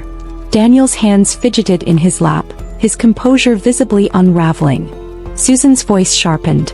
Detective Perez, in your expert opinion, do these communications suggest collusion between Daniel and Michelle in an effort to remove Mary Caldwell from ownership of her property? Yes, Perez said without hesitation. They show clear planning, intent, and awareness that Mrs. Caldwell was not fully informed. The defense attorney's voice wavered as he tried to recover. Detective, aren't these just snippets? Couldn't there be context we're missing? Couples often text things they don't mean literally. Perez turned to him calmly. Context doesn't erase planning, words like, before she starts asking questions. The lawyer sank back down. Susan leaned closer to the jury, her voice deliberate. Ladies and gentlemen, this wasn't grief. This wasn't poor judgment. This was a plan. A scheme. A betrayal carried out by a son against his own mother, encouraged by his wife. Her words echoed through the room, the silence thick with the weight of truth. The defense tried one more desperate move. They called Michelle back to the stand. She walked slowly this time, her polished confidence slipping like a mask that no longer fit. Her lawyer began softly. Mrs. Caldwell, these texts, can you explain them? Were they perhaps jokes, misunderstandings? Michelle forced a smile. They were taken out of context. I was under stress. I just wanted security for our family. That's all. Susan rose instantly. Security? By saying the house will finally be ours? That's not security. That's possession. You weren't protecting Mary. You were plotting to take from her. Michelle's voice cracked. No, that's not true. I didn't mean it that way. Susan stepped closer, her eyes locked on Michelle's. Then how did you mean it? Michelle stammered. I don't know. I was angry, confused. Or were you celebrating? Susan shot back. Celebrating that a grieving widow wouldn't notice her home slipping away until it was too late? Michelle's mouth opened and closed, but no words came out. The jury leaned in, their expressions grim. Susan delivered the final blow. Michelle, the truth is, you saw an opportunity. You and Daniel saw Mary's grief as a doorway, and instead of comforting her, you walked through it and tried to lock it behind you. Isn't that right? Michelle's face flushed crimson. No further questions, Susan said, her voice cold. When Michelle stumbled back to her seat, she looked smaller somehow, her shoulders caved inward, her eyes glassy. The judge dismissed the witness and announced another recess. Out in the hallway I could barely breathe. The words from those texts circled my mind like vultures. Before she starts asking questions, the house will finally be ours. Claire wrapped her arm around me. Mom, they trapped themselves. They showed everyone who they really are. I nodded, though my eyes burned with tears. But Claire, that's my son. My son. She looked at me, her voice steady. He made his choice, Mom. And now the world sees it. That night, back in my quiet house, I walked through each room slowly, touching the walls, the furniture, the photographs of Richard and me in younger days. I whispered into the silence, I won't let them take you from me, Richard. Not this house. Not these memories. The betrayal still clawed at me, but beneath it, something else began to grow. A resolve harder than grief, sharper than despair. The lies were breaking. The truth was spilling out. And though the fight was far from over, I felt a shift deep inside. The son who had once been my pride had become my greatest heartbreak. But I would not let him win. Not here. Not in this house. Not in the story of my life. The courthouse benches creaked as people shifted, leaning forward with a hunger for the next turn of events. By now, the trial had become more than just my story. It was a spectacle for the town. Neighbors who once only waved politely at me in the grocery store now watched with wide eyes, hanging on every word, every gasp, every revelation. I sat silently, my hands clasped tightly in my lap. My body felt older than my 72 years, but inside I carried a stubborn flame. Claire's presence beside me steadied my heart. Her hand rested gently over mine, her thumb brushing slow, comforting circles against my knuckles. The judge's gavel called the room to attention. Court is back in session. Miss Thompson, you may proceed. Susan stood, her black suit crisp, her voice unwavering. Your Honor, we have another witness. One who can shed light on details previously overlooked. The plaintiff calls Mr. Henry Whitaker. My head turned sharply. Henry Whitaker? I hadn't heard that name in years. Richard and I had once gone to his little accounting office when we were sorting out our will. Henry had been kind then, an honest man who kept ledgers like they were sacred scripture. Henry entered the courtroom slowly, his gait stiff, his hair white as snow. He looked older, thinner, but those sharp, watchful eyes were the same. After being sworn in, he adjusted his glasses and glanced toward me briefly. There was a flicker of sadness, maybe even apology. Susan approached. Mr. Whitaker, can you explain your professional history with the Caldwell family? Yes, Henry said, his voice gravelly but strong. I served as Richard and Mary Caldwell's accountant for many years, particularly in matters of estate planning. I reviewed their property deeds, pensions, and joint investments. Susan nodded. Were you consulted about any changes to the property deed following Mr. Caldwell's passing? Henry's mouth pressed into a thin line. I was not. Which struck me as unusual. Unusual why? Susan pressed. Because Richard and Mary had made it very clear in our sessions that the house was to remain solely Mary's if Richard passed away first. There was no ambiguity. It was written into drafts, notes, and initial agreements. For that to suddenly change without my involvement was alarming. The jury shifted uneasily. Susan handed Henry a stack of documents. Do you recognize these? Henry adjusted his glasses. Yes. These are copies of the estate notes I kept. See here, Richard's handwriting confirming his intent. And Mary's initials beside his. The courtroom leaned closer. The papers were enlarged for the screen, showing Richard's neat block letters spelling out what I remembered so vividly. If I go first, the house is Mary's alone. No disputes. My eyes blurred with tears. I remembered that night we signed those drafts. Richard had kissed my cheek and whispered, "This way you'll always be safe." Susan's voice rang out. Mr. Whitaker, did you find any inconsistencies when comparing these estate drafts to the new deed filed by Daniel Caldwell? Henry exhaled, heavy with disappointment. Yes. The new deed's language contradicted Richard's stated wishes. The phrasing and formatting suggested it was rushed, prepared by someone outside their established planning process. Worse, it omitted safeguards Richard specifically wanted for Mary. Susan leaned forward. So, in your professional opinion, was the new deed consistent with Richard Caldwell's intent? Henry shook his head. Absolutely not. The jury's eyes widened. The gallery buzzed with murmurs. The defense lawyer sprang up, trying to regain ground. Mr. Whitaker, isn't it possible that after Richard's passing, Mary agreed to changes with Daniel and simply forgot? She is elderly after all. I stiffened, the insult stinging, but Susan raised her hand calmly. Henry's eyes narrowed. No. I've known Mary for decades. She is sharp and diligent. And even if she had agreed, such a change would have gone through my office. It never did. That to me signals deception. The lawyer's face flushed.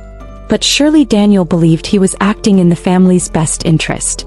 Henry cut him off, his voice firm. Belief doesn't erase signatures. Belief doesn't override the clear intent of Richard Caldwell. This was manipulation, plain and simple. Gasps rippled again. For the first time in days, I sat a little straighter. To hear someone else, someone respected, speak that truth aloud was like air filling my lungs after weeks underwater. When Henry stepped down, he glanced at me again. This time he gave a small nod. A promise perhaps that he had finally set right what had gone wrong. Susan called no further witnesses that morning. Instead, she requested time to prepare final submissions based on the new evidence. The judge granted the pause, setting the courtroom into recess. Claire turned to me, her eyes shining. Mom, did you hear that? Dad's words, they're in writing. They can't ignore that now. I pressed her hand. Yes, but Daniel will fight. He'll fight until the last breath. Claire's jaw tightened. Then so will we. As we stepped into the hallway, the media swarmed again. Microphones pushed close, cameras flashing. A reporter's voice rose above the crowd. Mrs. Caldwell, how do you feel knowing your husband's wishes may have been deliberately erased? I paused, the question hanging heavy in the air. My lips trembled before I found the strength to answer. I feel betrayed, I said softly but firmly. But I also feel my husband's presence today. And I will not let his words be silenced. The reporters erupted, scribbling furiously. Claire guided me away as Susan shielded us from more questions. Later that night, as I sat at my kitchen table with the house creaking quietly around me, I unfolded Richard's old drafts once more. His handwriting stared back at me, solid and steady just like him. My tears fell onto the page, smudging the ink slightly, but his intent shone clear as day. This house is Mary's. The betrayal of my son weighed heavy, but the truth now stood beside me like armor. I whispered into the stillness of the room, "We're closer now, Richard. Closer to justice." But even in that moment of strength, I felt the undercurrent of dread. Because when men like Daniel are cornered, they don't surrender quietly. They lash out. And I had no idea just how far he was willing to go to hold on to the lies. The courtroom felt colder that afternoon when we reconvened. The air was heavy, charged with something that made the hairs on the back of my neck stand up. Maybe it was the knowledge that Richard's own words, his handwritten promise, were now part of the record. Maybe it was the way Daniel walked in, his jaw set like stone, Michelle close behind him with her lips pursed tight. They didn't look like people caught in lies. They looked like cornered animals. The judge called order. "We will continue. Defense, do you wish to respond to the plaintiff's evidence?" Daniel's lawyer stood, his expression more serious than before. "Your Honor, in light of this new testimony, the defense would like to call Mr. Daniel Caldwell himself to the stand." The gallery stirred. Claire's hand clenched around mine. I could feel the tremor in her grip, the fear. Daniel rose slowly, straightening his suit as though he still had control over the room. His eyes flicked toward me briefly, unreadable, then settled back into a mask of calm. After the oath, he sat, adjusting the microphone. His lawyer stepped closer. "Mr. Caldwell," the lawyer began, "you've heard your mother's accusations and the testimony of others. Can you explain in your own words why you acted as you did regarding the property deed?" Daniel leaned forward, his voice steady. "Yes. I acted as a son who was worried. My mother was devastated after my father's death. She was fragile, overwhelmed, and I saw bills piling up, responsibilities that she couldn't handle alone. I made a decision, maybe not a perfect one, but a decision to secure the property for the family." His lawyer nodded sympathetically. "So you believed you were protecting her?" "Yes," Daniel said firmly. "My mother has always been sentimental, sometimes to a fault. This house is important to her, yes, but I feared she might mismanage things. I stepped in not to betray her but to protect what my father built. My chest tightened. His words painted me as feeble, incompetent. The lawyer pressed further. Did you ever intend to hurt your mother? Of course not, Daniel replied. I love her. I've always loved her. My actions were misinterpreted. The defense rested back smugly. It was a performance. Smooth, almost believable. Susan stood, her face calm but her eyes blazing. She approached slowly. Mr. Caldwell, you say you did this out of love. Out of protection. Correct. Yes, Daniel said, nodding. Then explain this, Susan said, holding up a copy of his text with Michelle. She's too emotional to notice. Let's get it signed this week. Daniel blinked, shifting. Those were poor words, chosen in frustration. Frustration, Susan repeated. And what about Michelle's message? The house will finally be ours. No more waiting. Was that also frustration? Daniel's jaw clenched. She didn't mean it literally. Susan's voice sharpened. Didn't mean it literally. And yet, the deed was signed behind your mother's back. Money began moving from her accounts. This wasn't love, Mr. Caldwell. This was theft disguised as protection. The jury leaned forward. Daniel's composure was slipping, sweat beading at his temples. Susan pressed harder. You knew your father's wishes, didn't you? You knew he intended for the house to remain with Mary. Daniel's voice faltered. I thought circumstances had changed. Circumstances, Susan repeated, her tone incredulous. The only circumstance that changed was that your father died. And instead of honoring his memory, you exploited his absence. Isn't that the truth? Daniel's face darkened. No. I did what was necessary. Susan leaned in, her voice cutting through the silence. Necessary for whom? For your mother who was grieving. Or for you who saw an opportunity. The words hung like a blade in the air. Daniel shifted in his seat, then suddenly straightened, his voice rising. You all think I'm the villain here, but nobody talks about the pressure I've been under. My whole life I watched my parents protect everything for themselves. I waited, I worked, and when the time finally came, I took what I thought I deserved. Gasps exploded through the courtroom. Michelle's eyes widened in horror, her hands clutching her lap. The judge banged the gavel. Order. Order in the court. But the damage was done.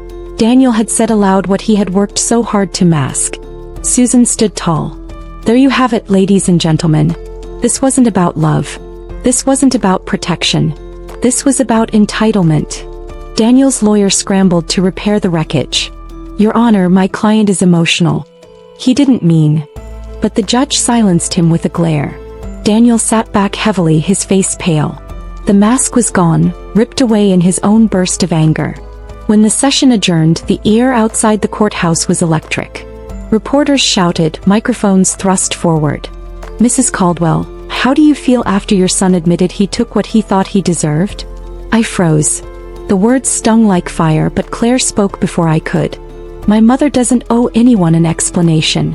You all heard what was said. Let that speak for itself. We pushed past the cameras, but my heart felt like it had splintered. Hearing my son frame his betrayal as his right cut deeper than any forged signature or stolen account. That night I sat in my bedroom staring at the ceiling.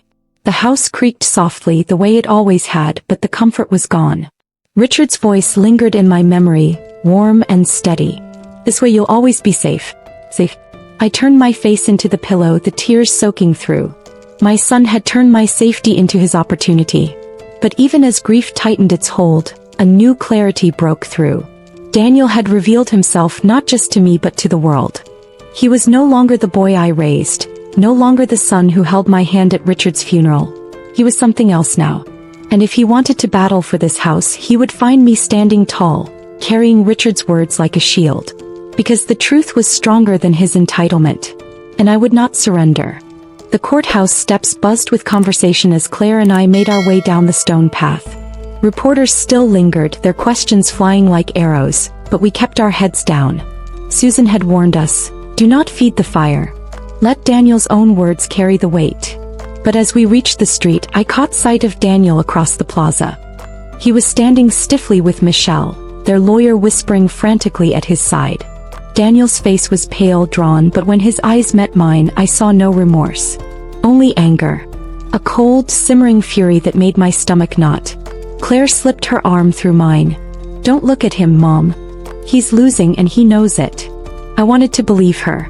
But I had been a mother too long not to recognize what was simmering in my son's chest. He wasn't just going to lose quietly. He would twist, claw, and fight for every inch, even if it meant breaking what little family remained.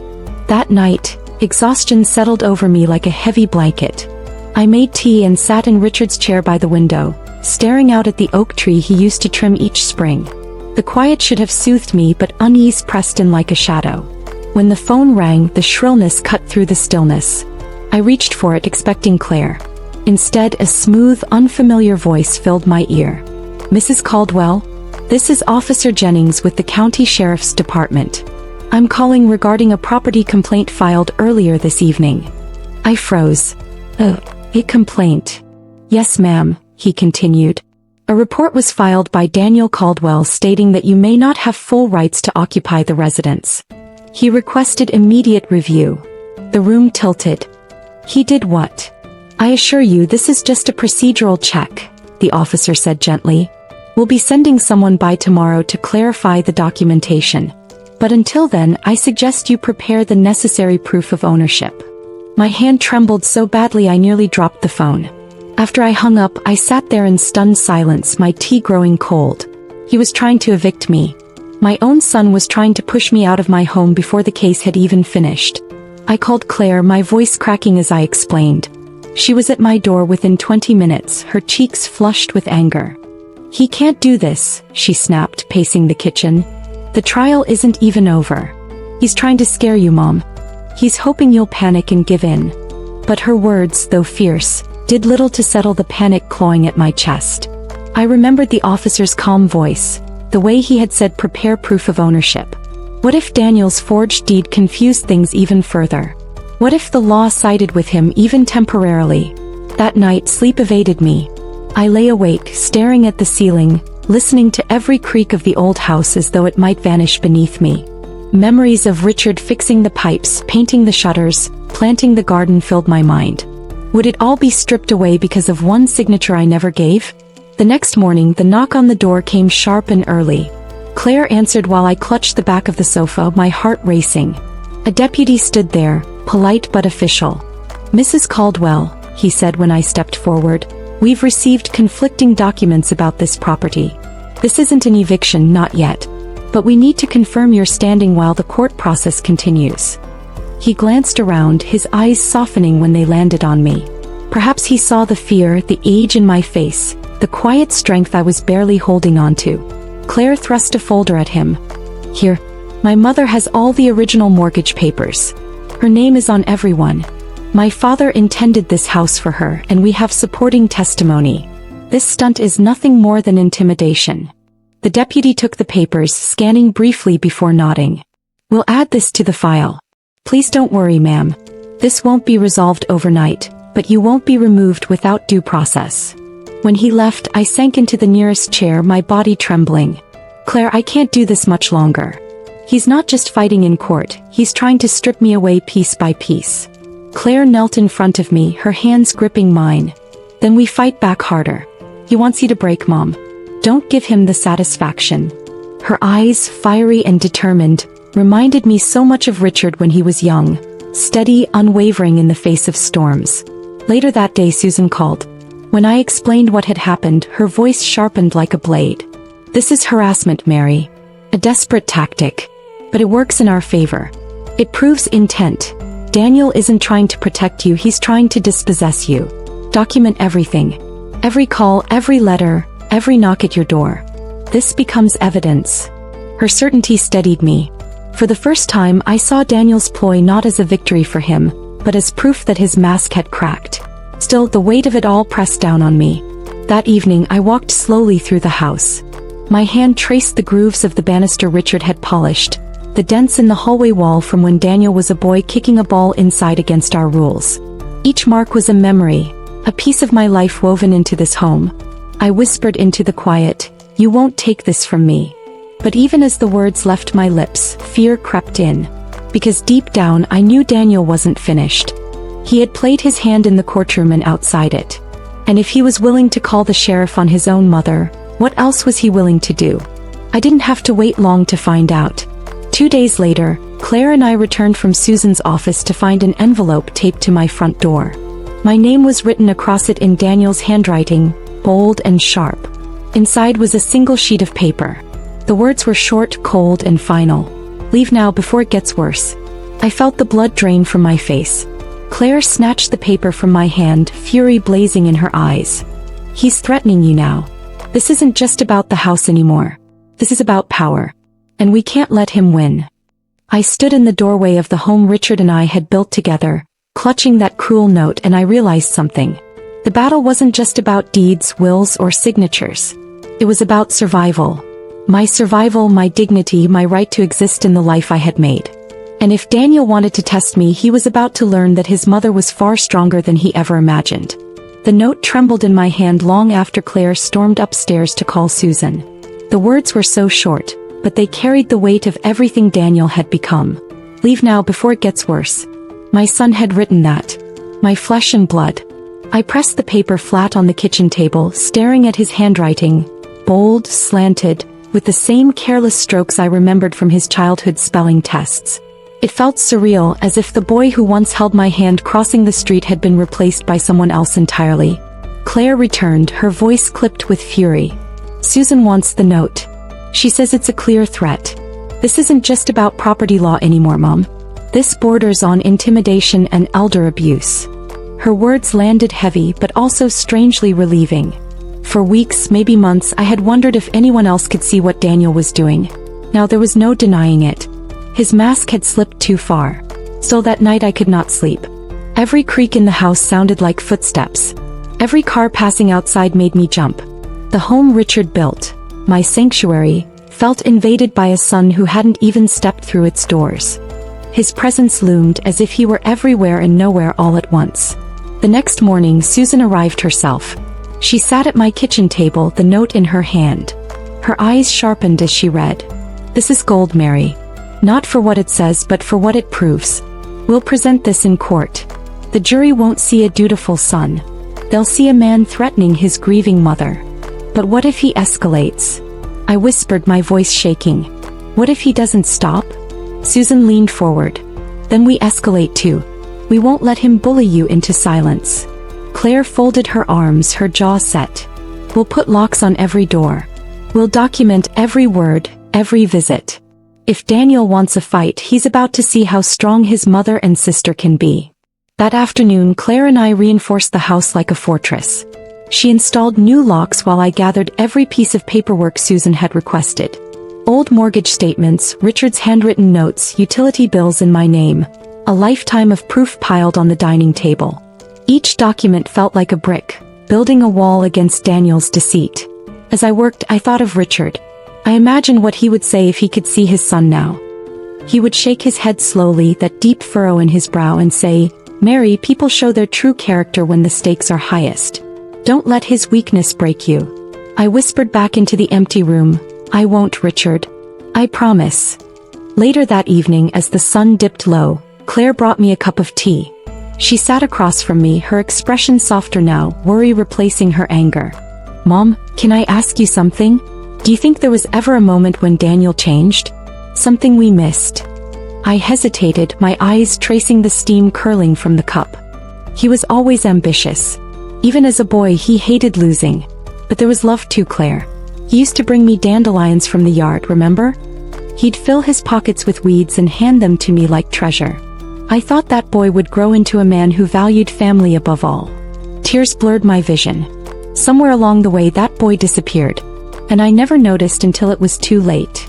Claire reached across the table, squeezing my hand. He disappeared because he chose to, Mom. That's not on you. Her words gave me strength. Because for too long I had carried the guilt like a stone in my chest. Maybe I hadn't been enough, maybe I had favored one child over the other. But hearing Claire speak with such certainty made me realize something. Daniel's betrayal was his choice, not my failure. The next court session arrived like a storm cloud. Daniel entered the courtroom with Michelle at his side, but something was different. His shoulders were rigid, his gaze sharper, colder. It was as if the note had not just been written in anger, but had also solidified his resolve. When Susan presented the note as evidence, the gallery gasped. The jury leaned forward, reading the words projected on the screen. "Leave now before it gets worse." Susan's voice cut through the silence. "This is not the language of love or protection.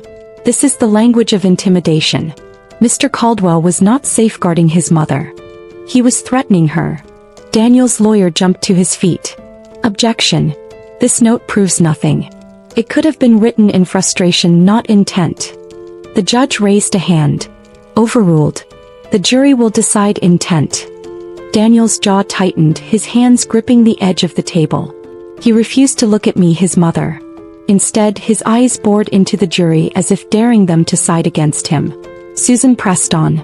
"And let us not forget the timing. This note was left after the defendant's courtroom confession, when he openly stated he took what he thought he deserved. Ladies and gentlemen, this is a pattern of entitlement, deception, and now coercion." I sat there, my hands folded tightly in my lap, trying to stay calm. But when I glanced at Daniel, I caught something in his eyes. Not guilt, not even fear, but rage. A rage that scared me more than any document or threat. When the session ended, Claire and I left the courthouse quickly, but the crowd of reporters swarmed again. Their questions were louder, sharper. "Mrs. Caldwell, are you afraid of your son? Do you think he might hurt you if you win? What do you want to say to him right now?" I didn't answer. My throat was too tight. Claire shielded me with her body, guiding me to the car. But inside, my heart pounded with one truth. Yes, I was afraid. Afraid not of losing the house, but of losing the last thread of family that bound me to Daniel. That night, I sat at Richard's desk. I pulled out a blank sheet of paper and began to write. Not to the court, not to Susan, but to Daniel. "My son, I don't know if you'll ever read this. I don't know if you'll even care. But I need you to hear me. This house is not just wood and brick. It is where your father and I built our lives, where we raised you, where every laugh and tear is carved into the walls. You are tearing that apart, Daniel. Not just for me, but for yourself. I don't want a war with you. I only want the son I raised back. But if you force me to choose between my dignity and your betrayal, I will fight you until my last breath." When I finished, tears blurred the ink. I folded the letter and tucked it into the desk drawer. Maybe he would never read it. But writing it lifted a weight from my chest. I went to bed with a strange calm that night. Because no matter what Daniel did next, I had found something stronger than fear. Resolve. The courtroom was colder than usual that morning, though maybe it was just me. My hands trembled as I clutched the edges of my shawl, the weight of everything pressing harder than before. Claire sat on one side of me, Susan on the other, each of them radiating quiet strength, but I felt the exhaustion in my bones. It had been months since Richard's death, months of court dates and months of battles against my own son. I wondered how much longer I could carry it. But as soon as the judge entered, gavel striking wood, my heart steadied. This was not the time to collapse. Not when we were this close. Susan stood tall, her voice clear as she addressed the jury. "Ladies and gentlemen, today you will hear the final testimonies. The question is simple. Who has the rightful claim to this home? Is it Mary Caldwell, the widow who lived in this house for 40 years, paying every bill, maintaining every brick, raising her children under its roof? Or is it Daniel Caldwell who, after his father's death, unilaterally changed a deed without her knowledge or consent?" She paced slowly, each word deliberate. "This is not just about ownership. This is about integrity. About whether we allow manipulation and deception to rewrite the truth of a family's life." I saw a few jurors nod subtly. Others scribbled notes. For the first time I felt a flicker of hope. Then it was Daniel's turn. He rose, his suit sharp, his expression tight. Michelle placed a supportive hand on his arm as he stepped forward. "My father always told me this house would be mine," Daniel said, his voice calm but firm. "Not because my mother didn't deserve security, but because he trusted me to take care of her. That was his intention. He knew I was responsible, that I had the means to ensure she'd never struggle." He paused, glancing at the jury with a practiced sorrow. "My mother, she's grieving." He's confused. "And I understand that. But I acted the way my father wanted. I honored him." The words landed heavy in the air. He was weaving a story not of greed but of duty. A son carrying out his father's last wishes. My throat tightened. It was a lie, But it was a lie delivered with such conviction that I saw doubt flicker across the faces of 2 jurors. Susan rose sharply. "Permission to cross-examine?" The judge nodded. She approached Daniel slowly, her heels clicking against the polished floor. "Mr. Caldwell, you claim your father wanted you to take ownership of the home to protect your mother. Is that correct?" "Yes. And yet, you filed the deed change secretly without your mother's knowledge and without court approval. Why hide something that was supposedly noble?" Daniel hesitated. His jaw flexed. "It wasn't hiding. It was expediency. I wanted to make sure things were in order quickly."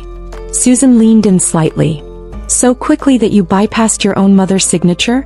That you avoided transparency? That you risked her legal standing in her own home?" His composure cracked just slightly. "She didn't need the stress. I was protecting her." Susan held up the threatening note. "And this? Is this protection too? Leave now before it gets worse. Does that sound like love? Or does that sound like coercion?"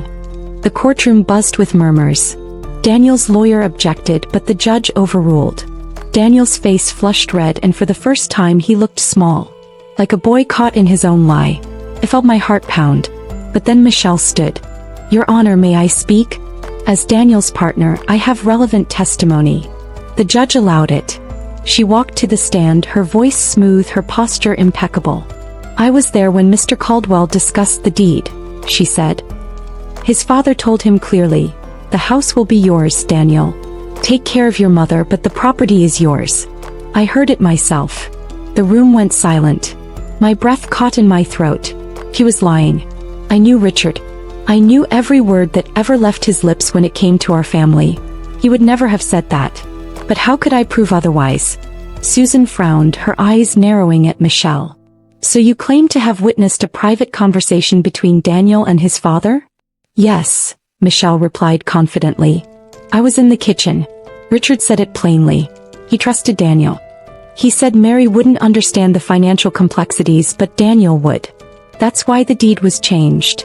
I gripped the edge of the table, my pulse roaring in my ears. It was like being shoved underwater.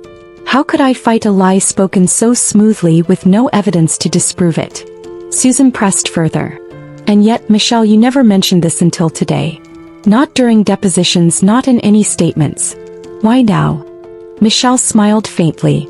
"Because I was hoping it wouldn't come to this. I didn't want to cause more pain. But the truth needs to be heard." The jury watched intently. I saw one woman furrow her brow, as though uncertain whom to believe.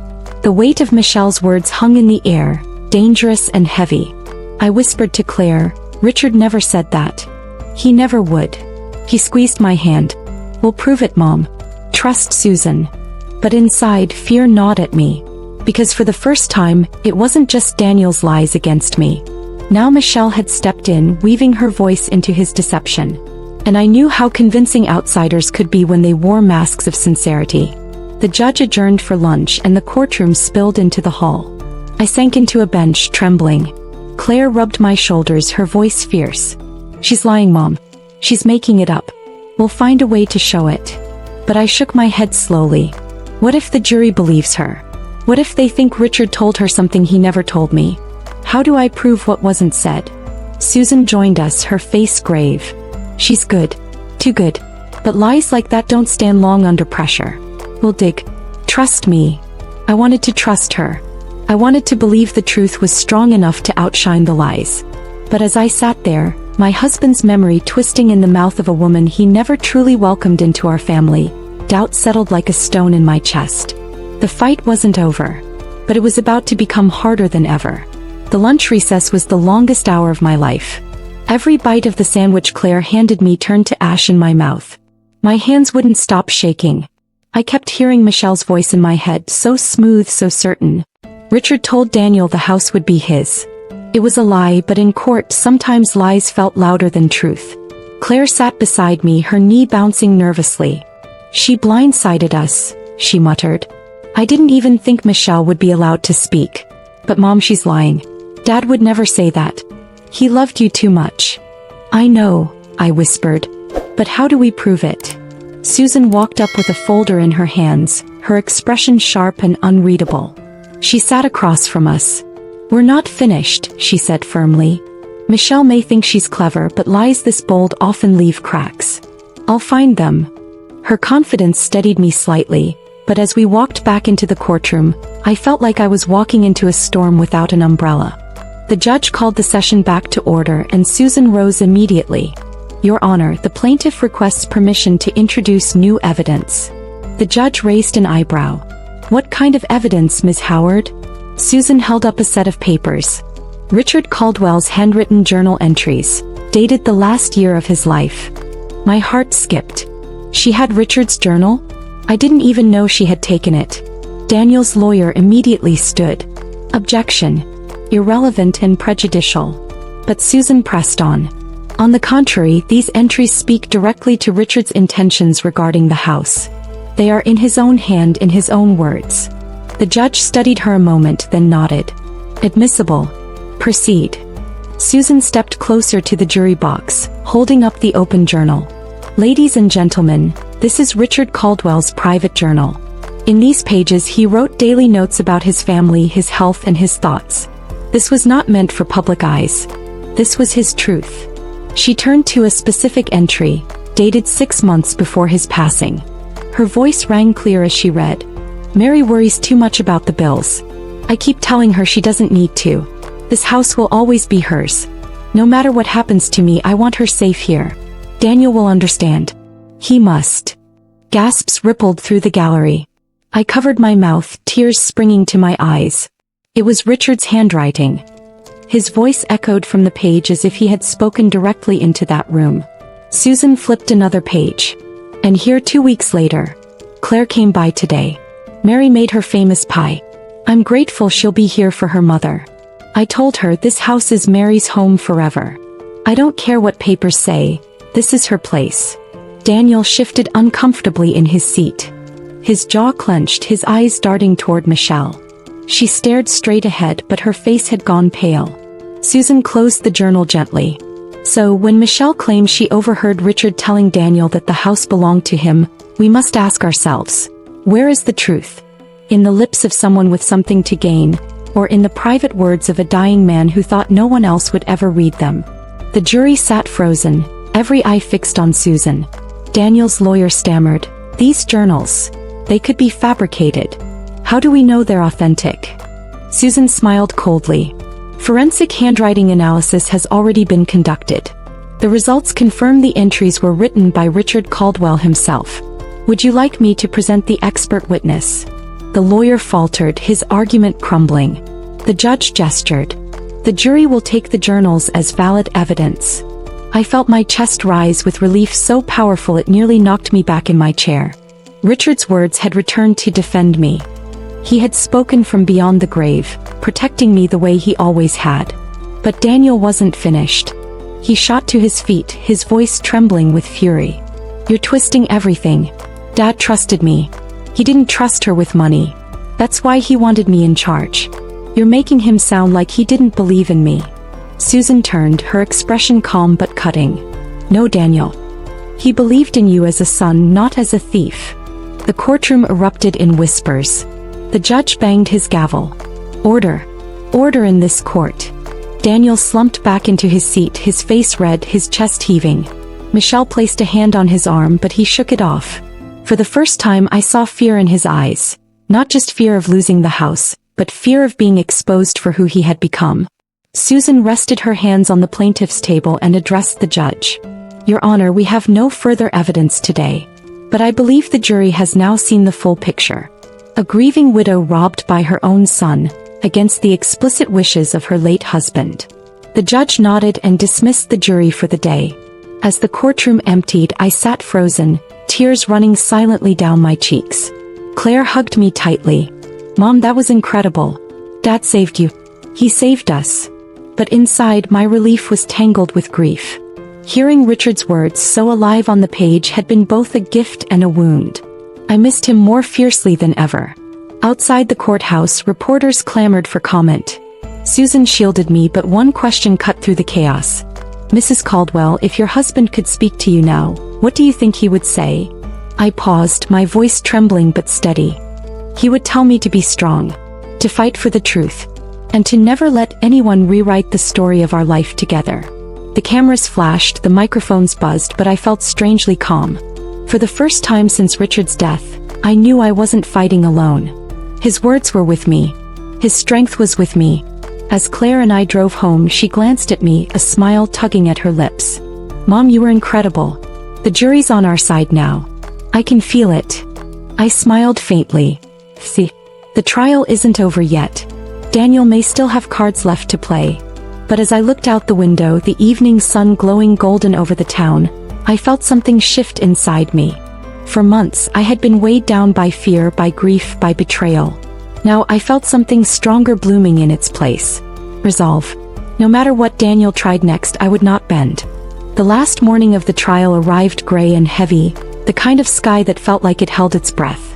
I sat in the back seat of Claire's car as we drove to the courthouse, my shawl pulled tight around my shoulders. My stomach churned as if I hadn't eaten in days. Claire kept her eyes on the road, her hands tight around the wheel. "Today's it, Mom," she said softly. "By tonight you'll know."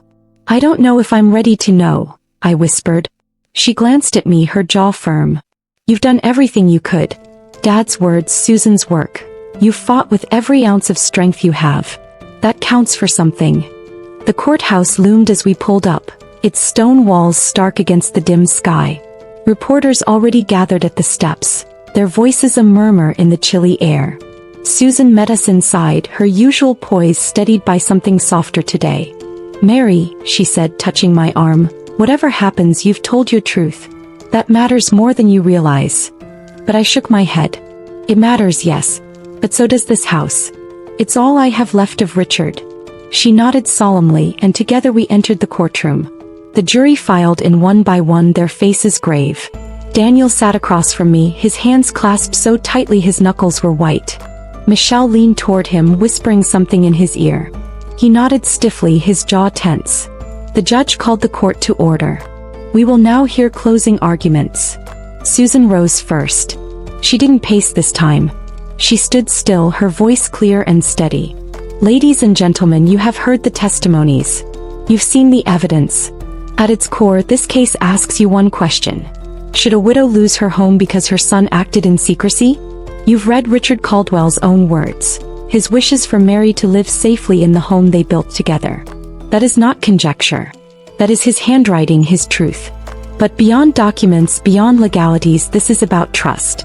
Mary trusted her son, and that trust was broken. If the law allows deception to win here, then no widow, no parent, no vulnerable soul is safe from betrayal. Richard wanted Mary to have peace. Your verdict can give her that." Her words hung in the air like a hymn. She returned to her seat without another sound. Then Daniel stood. His lawyer stayed seated. It was Daniel who wanted to speak. His voice wavered at first, but then it rose, sharp with desperation. "My father didn't trust my mother with money. That's the truth you're all ignoring. He put it on me because he knew I could handle it.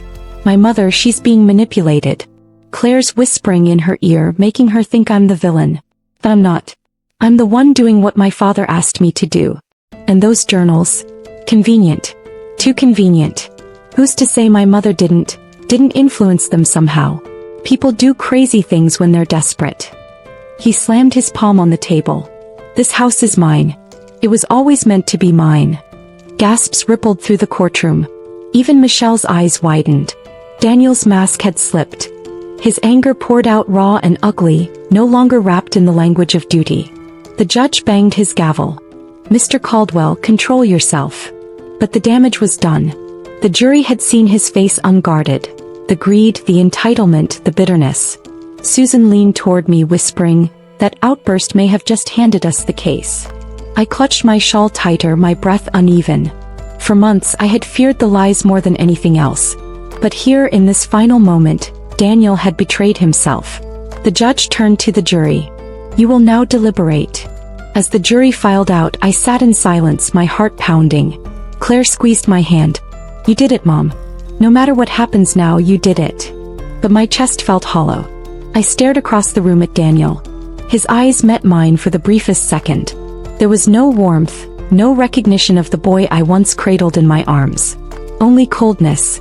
Michelle whispered fiercely in his ear, but he shoved her hand away. He looked like a man unraveling. The minutes stretched into hours. The jury's absence was a torment. Each tick of the courtroom clock was a hammer against my ribs. Finally, at nearly 4 in the afternoon, the jury filed back in. My breath caught.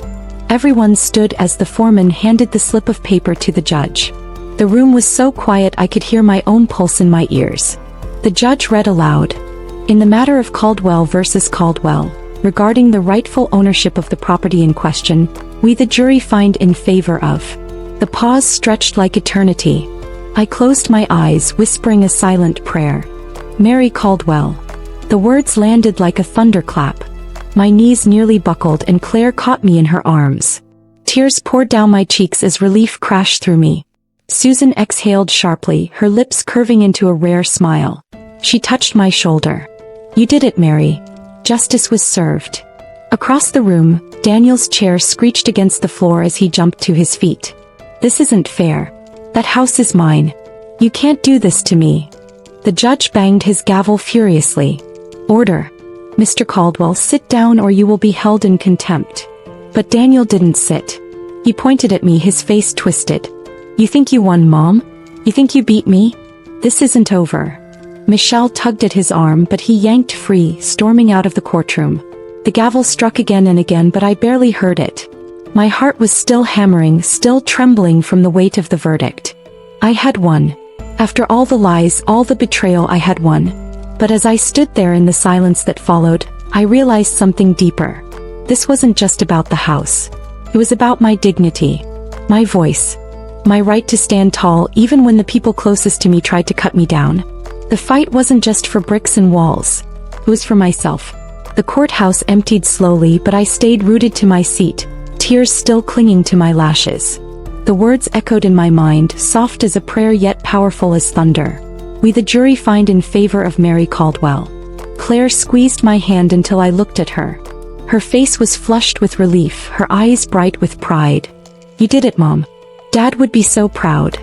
Susan gathered her papers calmly, her lawyer's composure never slipping, but when she leaned closer, her voice carried warmth. Mary, you stood your ground against odds that would have broken most people. Don't ever forget that. I nodded, unable to find words. For months, my body had carried nothing but fear and grief. Now it trembled with something new, release. We walked out into the late afternoon light. The sky had cleared, streaks of gold cutting through the gray, as if the heavens themselves had been waiting for the verdict. Reporters swarmed, microphones extended, cameras flashing. How do you feel, Mrs. Caldwell? What will happen to your son now? Do you think this verdict will change your family forever? I lifted my chin, the weight of years pressing yet holding me steady. I feel like justice was done, I said. This was never about revenge. It was about truth. And about keeping the home my husband built with his hands and his love safe. The microphones trembled in the air around me, but I was finished. I turned and walked toward the steps. For the first time since Richard's death, I felt taller, stronger, almost like he was walking beside me. Claire drove us home, the road blurring past as the town shifted from day into evening. My hands rested on my lap, folded like a prayer. We passed familiar landmarks. The diner Richard loved, the park where Daniel once played baseball as a boy, the church whose bells had rung on our wedding day. Each sight was a memory, some sharp with pain, others soft with warmth. When we pulled into the driveway, my throat tightened. The house stood waiting, its windows glowing with the first lights of evening. For months I had feared losing it. Now stepping out of the car, I felt its embrace again. This was home. Still mine. Claire unlocked the door and I stepped into the familiar hallway. The scent of lavender polish clung faintly to the wooden banister Richard had varnished himself. The pictures on the wall, our wedding photo, the children as babies, Claire's graduation, Daniel's little league game, all looked back at me. They hadn't changed, but I had. This house is yours, Mom, Claire said, setting my bag down. It always was. No one can take it from you now. But her words didn't erase the ache in my heart. Daniel's face rose in my mind. His anger, his bitterness, the boy I once carried, now a man who had betrayed me. Later that night, as the house settled into its quiet hum, I heard a knock at the door. Claire frowned, walking cautiously toward it. When she opened it, Daniel stood there. His eyes were bloodshot, his hair disheveled, his whole frame slumped. Michelle wasn't with him. For the first time he looked small. "Mom," he said, his voice cracking. "Can I come in?" Claire stiffened. "You have a lot of nerve." But I raised my hand. "Let him." He stepped inside, his gaze darting around the living room as though he were seeing it for the first time. His shoulders sagged when his eyes fell on the photo of Richard on the mantel. "I'm sorry," he whispered, though his tone carried more defeat than sincerity. I thought Dad wanted me to have this house. I thought I deserved it. After all I've done for him." "You lied, Daniel," I said, my voice calm but firm. "You changed the deed without telling me. You tried to erase me from the very home your father built for us." He flinched, his eyes shining with something like regret, or maybe just shame. I was scared. Scared of being left with nothing. Michelle, she kept saying I had to secure my future. I listened to her. I shouldn't have. Claire crossed her arms. "You destroyed our family for greed. You made Mom fight in court when she was grieving." Daniel turned to her, his face worn. "I know. I ruined everything." He paused, looking back at me. "I don't expect forgiveness. I just didn't want the last words between us to be in a courtroom." Silence stretched. My heart warred with itself. The mother in me still aching for the boy I raised. The woman in me scarred by the man he had become. Finally I spoke softly. "Daniel, I will always love you as my son. That will never change. But love doesn't erase betrayal. You'll have to live with the choices you made. Just like I'll have to live with the scars." His shoulders shook as he nodded. "I understand." He turned to leave, pausing in the doorway. "Goodbye, Mom." When the door shut, the house sighed into silence. I sank into Richard's old chair, my body heavy, my heart torn but resolute. Claire sat beside me, her hand slipping into mine. "You don't have to forgive him, Mom. Not yet. Maybe not ever. But you won. You kept the house. You kept Dad's promise alive." I stared at the mantel, at Richard's smiling face. "We won," I whispered. The days that followed felt lighter. Neighbors stopped by with flowers and casseroles, congratulating me on my victory. Friends called, telling me I had inspired them. At church, people hugged me tighter than ever, their words filled with admiration. But beyond the noise, there was a quieter triumph. Peace. I tended the garden again, kneeling in the soil Richard once loved to till. I polished the banister, touched the frames of our photos, sat by the fireplace with Claire as we talked late into the night. The house no longer felt like a battlefield. Felt like home again. One evening, as the sun dipped low, I opened Richard's journal again. My fingers traced his words, the ink a bridge across time. "This house will always be Mary's. No matter what happens to me, I want her safe here." I closed my eyes, feeling his presence beside me. "I did it, Richard. I kept our home. I kept our promise." Tears slid down my cheeks, but this time they were not from grief alone. They were from love, from victory, from the knowledge that even in loss, even in betrayal, I had found strength. The house stood tall against the twilight, its walls weathered but strong. And so was I. Her husband's last wish was for her to be safe in their home, but her own son tried to take it all away. Would you forgive Daniel or close the door for good? Tell me in the comments below. Don't forget to like this video, share it with someone who loves powerful true stories, and subscribe for more stories that will leave you speechless.